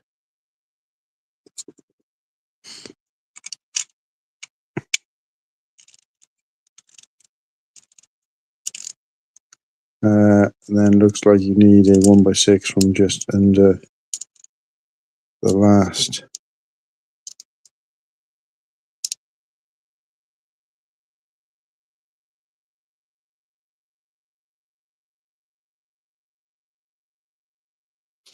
Well, that is 1, 2, 3, 4. That is 6 pieces, so that's as much as we can do anyway. That's 6 parts we've added for 6 subs. But I don't know, make sense of what you put. Then looks like you need a 1x6 from just under the last 2x10.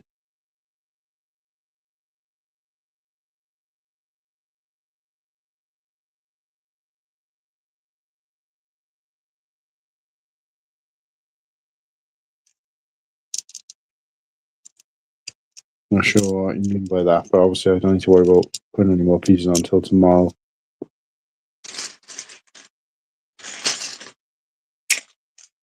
And there's a 1x6 there, so assume that goes up underneath. But we can do that tomorrow. Next, Joel's in the house. What's happening, Joel? Next, the first part you added. Oh.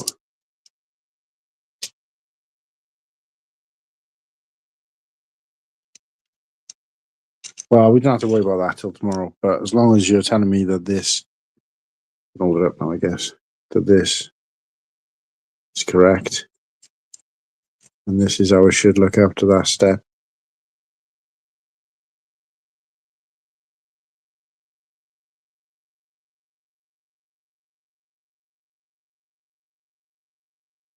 If you're saying that's right, based on what you're looking at, Lewis, then I'm happy that we've got our 6 pieces on for our 6 subs, and I can happily close out and go home, go to bed, or do whatever. What's good? What's good? What's really good? Yeah, just waiting on a confirmation from you, Lewis, that you're happy that that's right. I can always adjust it tomorrow. Roughly, yeah, other than the 1x6, but that's... Yeah, so, yeah, that would be piece 7. I'm just checking I thought you were saying that maybe I need to move it forward to make space for 1x6. But if you're saying that is how I should look after the most recent step, then yeah, we won't add another piece till tomorrow. Provided we get another sub here. But yeah. How are you doing on subs, Joel? Pretty sure you were, I don't know whether you were over 1K or just under. Somebody I was looking at recently was like on 800 and something.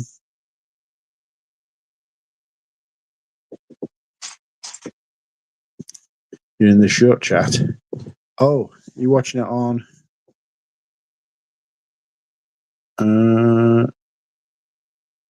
yeah, it was you. I was looking at 824. 1 a.m. gang. Yeah, may as well push for 4 hours now, I guess. You're in the short chat. I'm not sure what you mean by that. I think, because you're on the... Yeah, of course, because you're on the mobile phone thing. It does show a little icon. I didn't even notice that till now. Joel instead, 1 a.m. gang. For FRFR. For real? For real? I'll show my age now. But yes, we finished on 342. If I can hit the 350 by the end of tomorrow's stream, I'll be chuffed. Because it's just a nice rounded number. And then I just got to keep pushing, and then push to 400, then 450, then 500, then 550. Oh, Jesus Christ. Yeah. It's going to take some days, isn't it? There's 3 streams. That is, yeah. So it's just a great way. I think I found out recently that if you go live to YouTube direct and not through StreamYard, it appears in the shorts feed. What I didn't realize is that since doing that, since finding that information out, StreamYard has introduced multi-ratio. So I just thought it was just 2 ways to look at the stream. What I didn't realize, because I was never adding it when StreamYard introduced that feature. I was just going with just the landscape.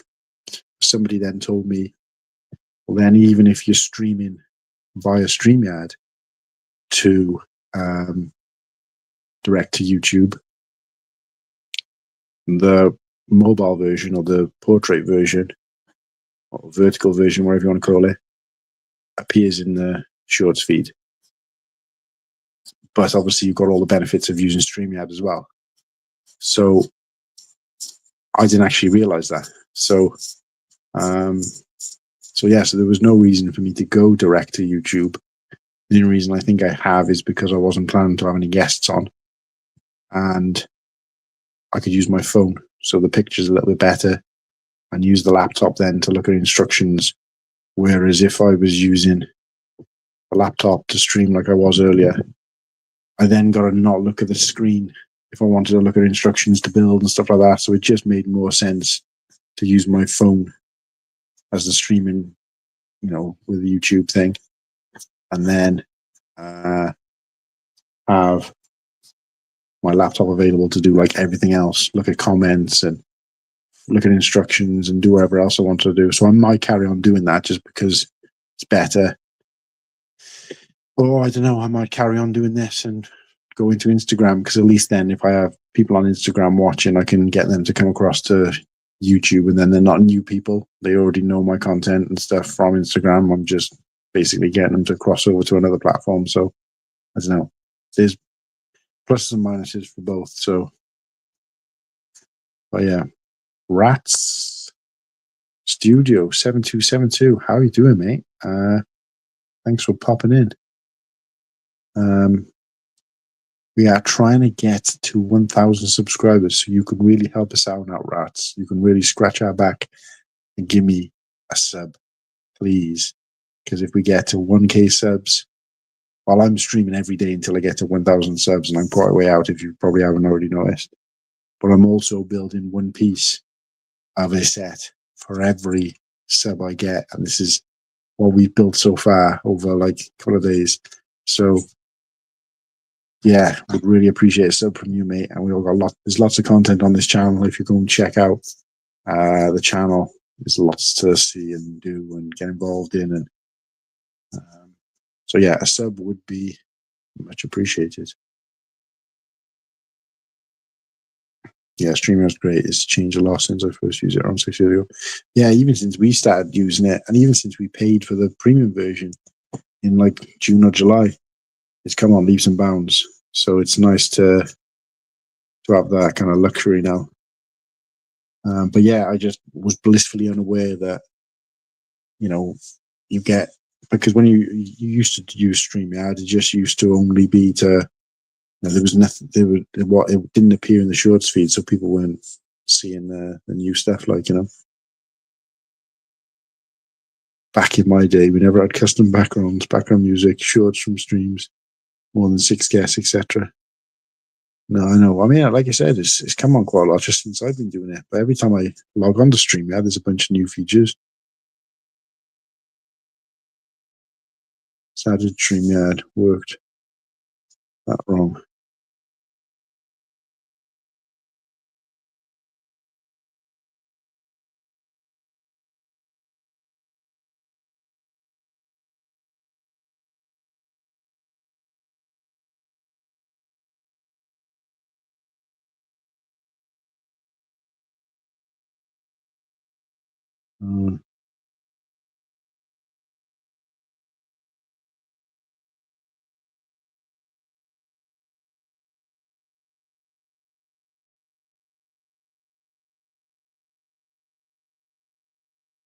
So I was just trying to look at to see if it would let me see Instagram chat whilst I'm in here. Don't look like I can. I'd have to actually go into Instagram on my phone, and then obviously I'd lose this. So, but no, like it's. Am I going to Merthyr next week? No, I can't. I was chatting when I was obviously chatting to mum and dad about it. I was thinking, I might try and go, but then I'd completely forgotten. Can't remember which day it is. The Saturday or the Sunday, but either way,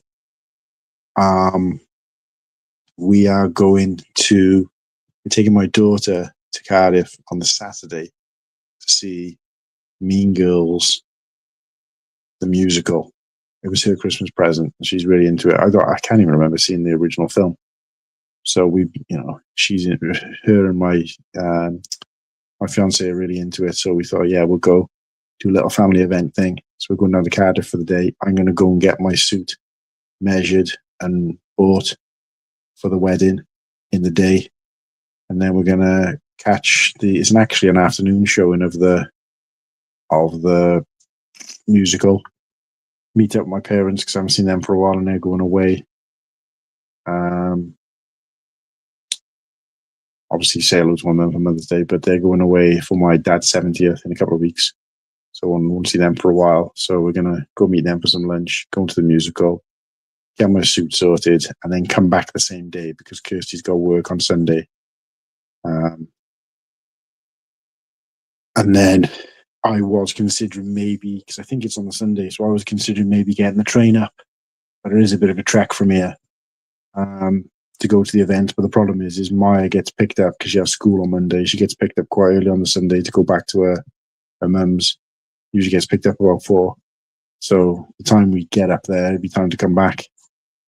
So whether it was the Saturday or the Sunday, I can't remember. I wasn't able to go basically. So sadly, I can't make it, mate. Sorry, but it would have been nice to cut up with you again and get back up to Merthyr again because I haven't been there for years. Instagram Live still, no one's there.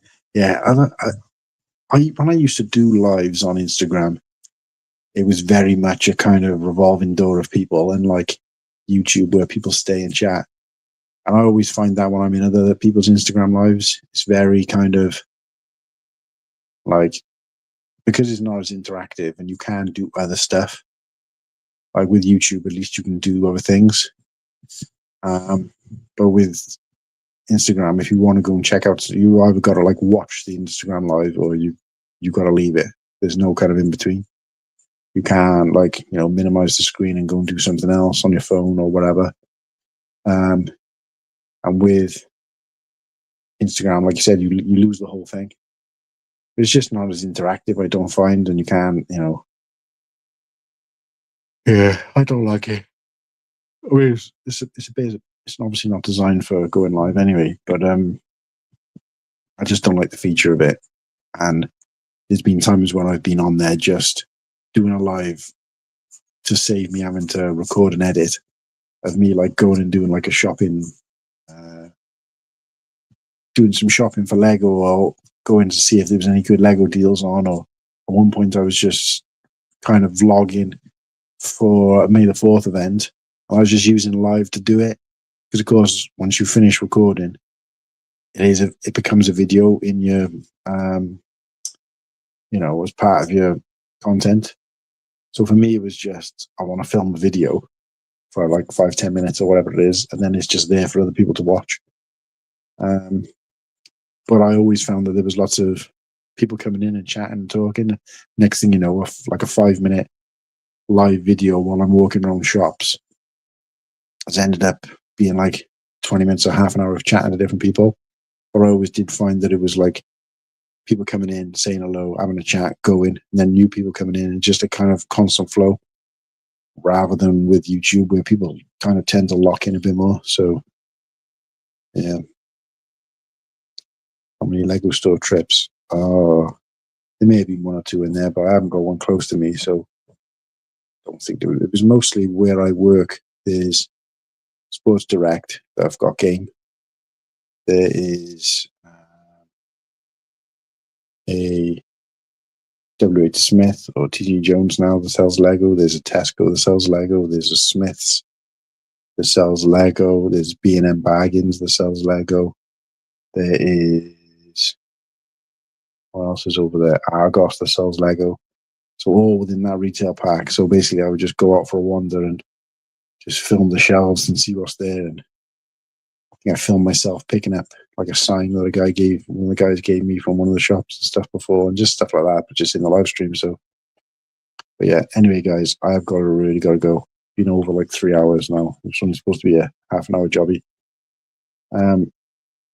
But yeah, so I will check you guys out on tomorrow's stream. Don't forget to call back in, and if you're new and you're watching this on replay, please go. And if you're not watching this on Instagram in particular, go over to my YouTube channel and subscribe there. And if you're watching this on replay and don't already subscribe to the channel, please go and do that now. Have a great night, everybody. I'll see you on day 8 of one part for every sub to my set, and streaming every day until we hit 1,000 subscribers. Good night.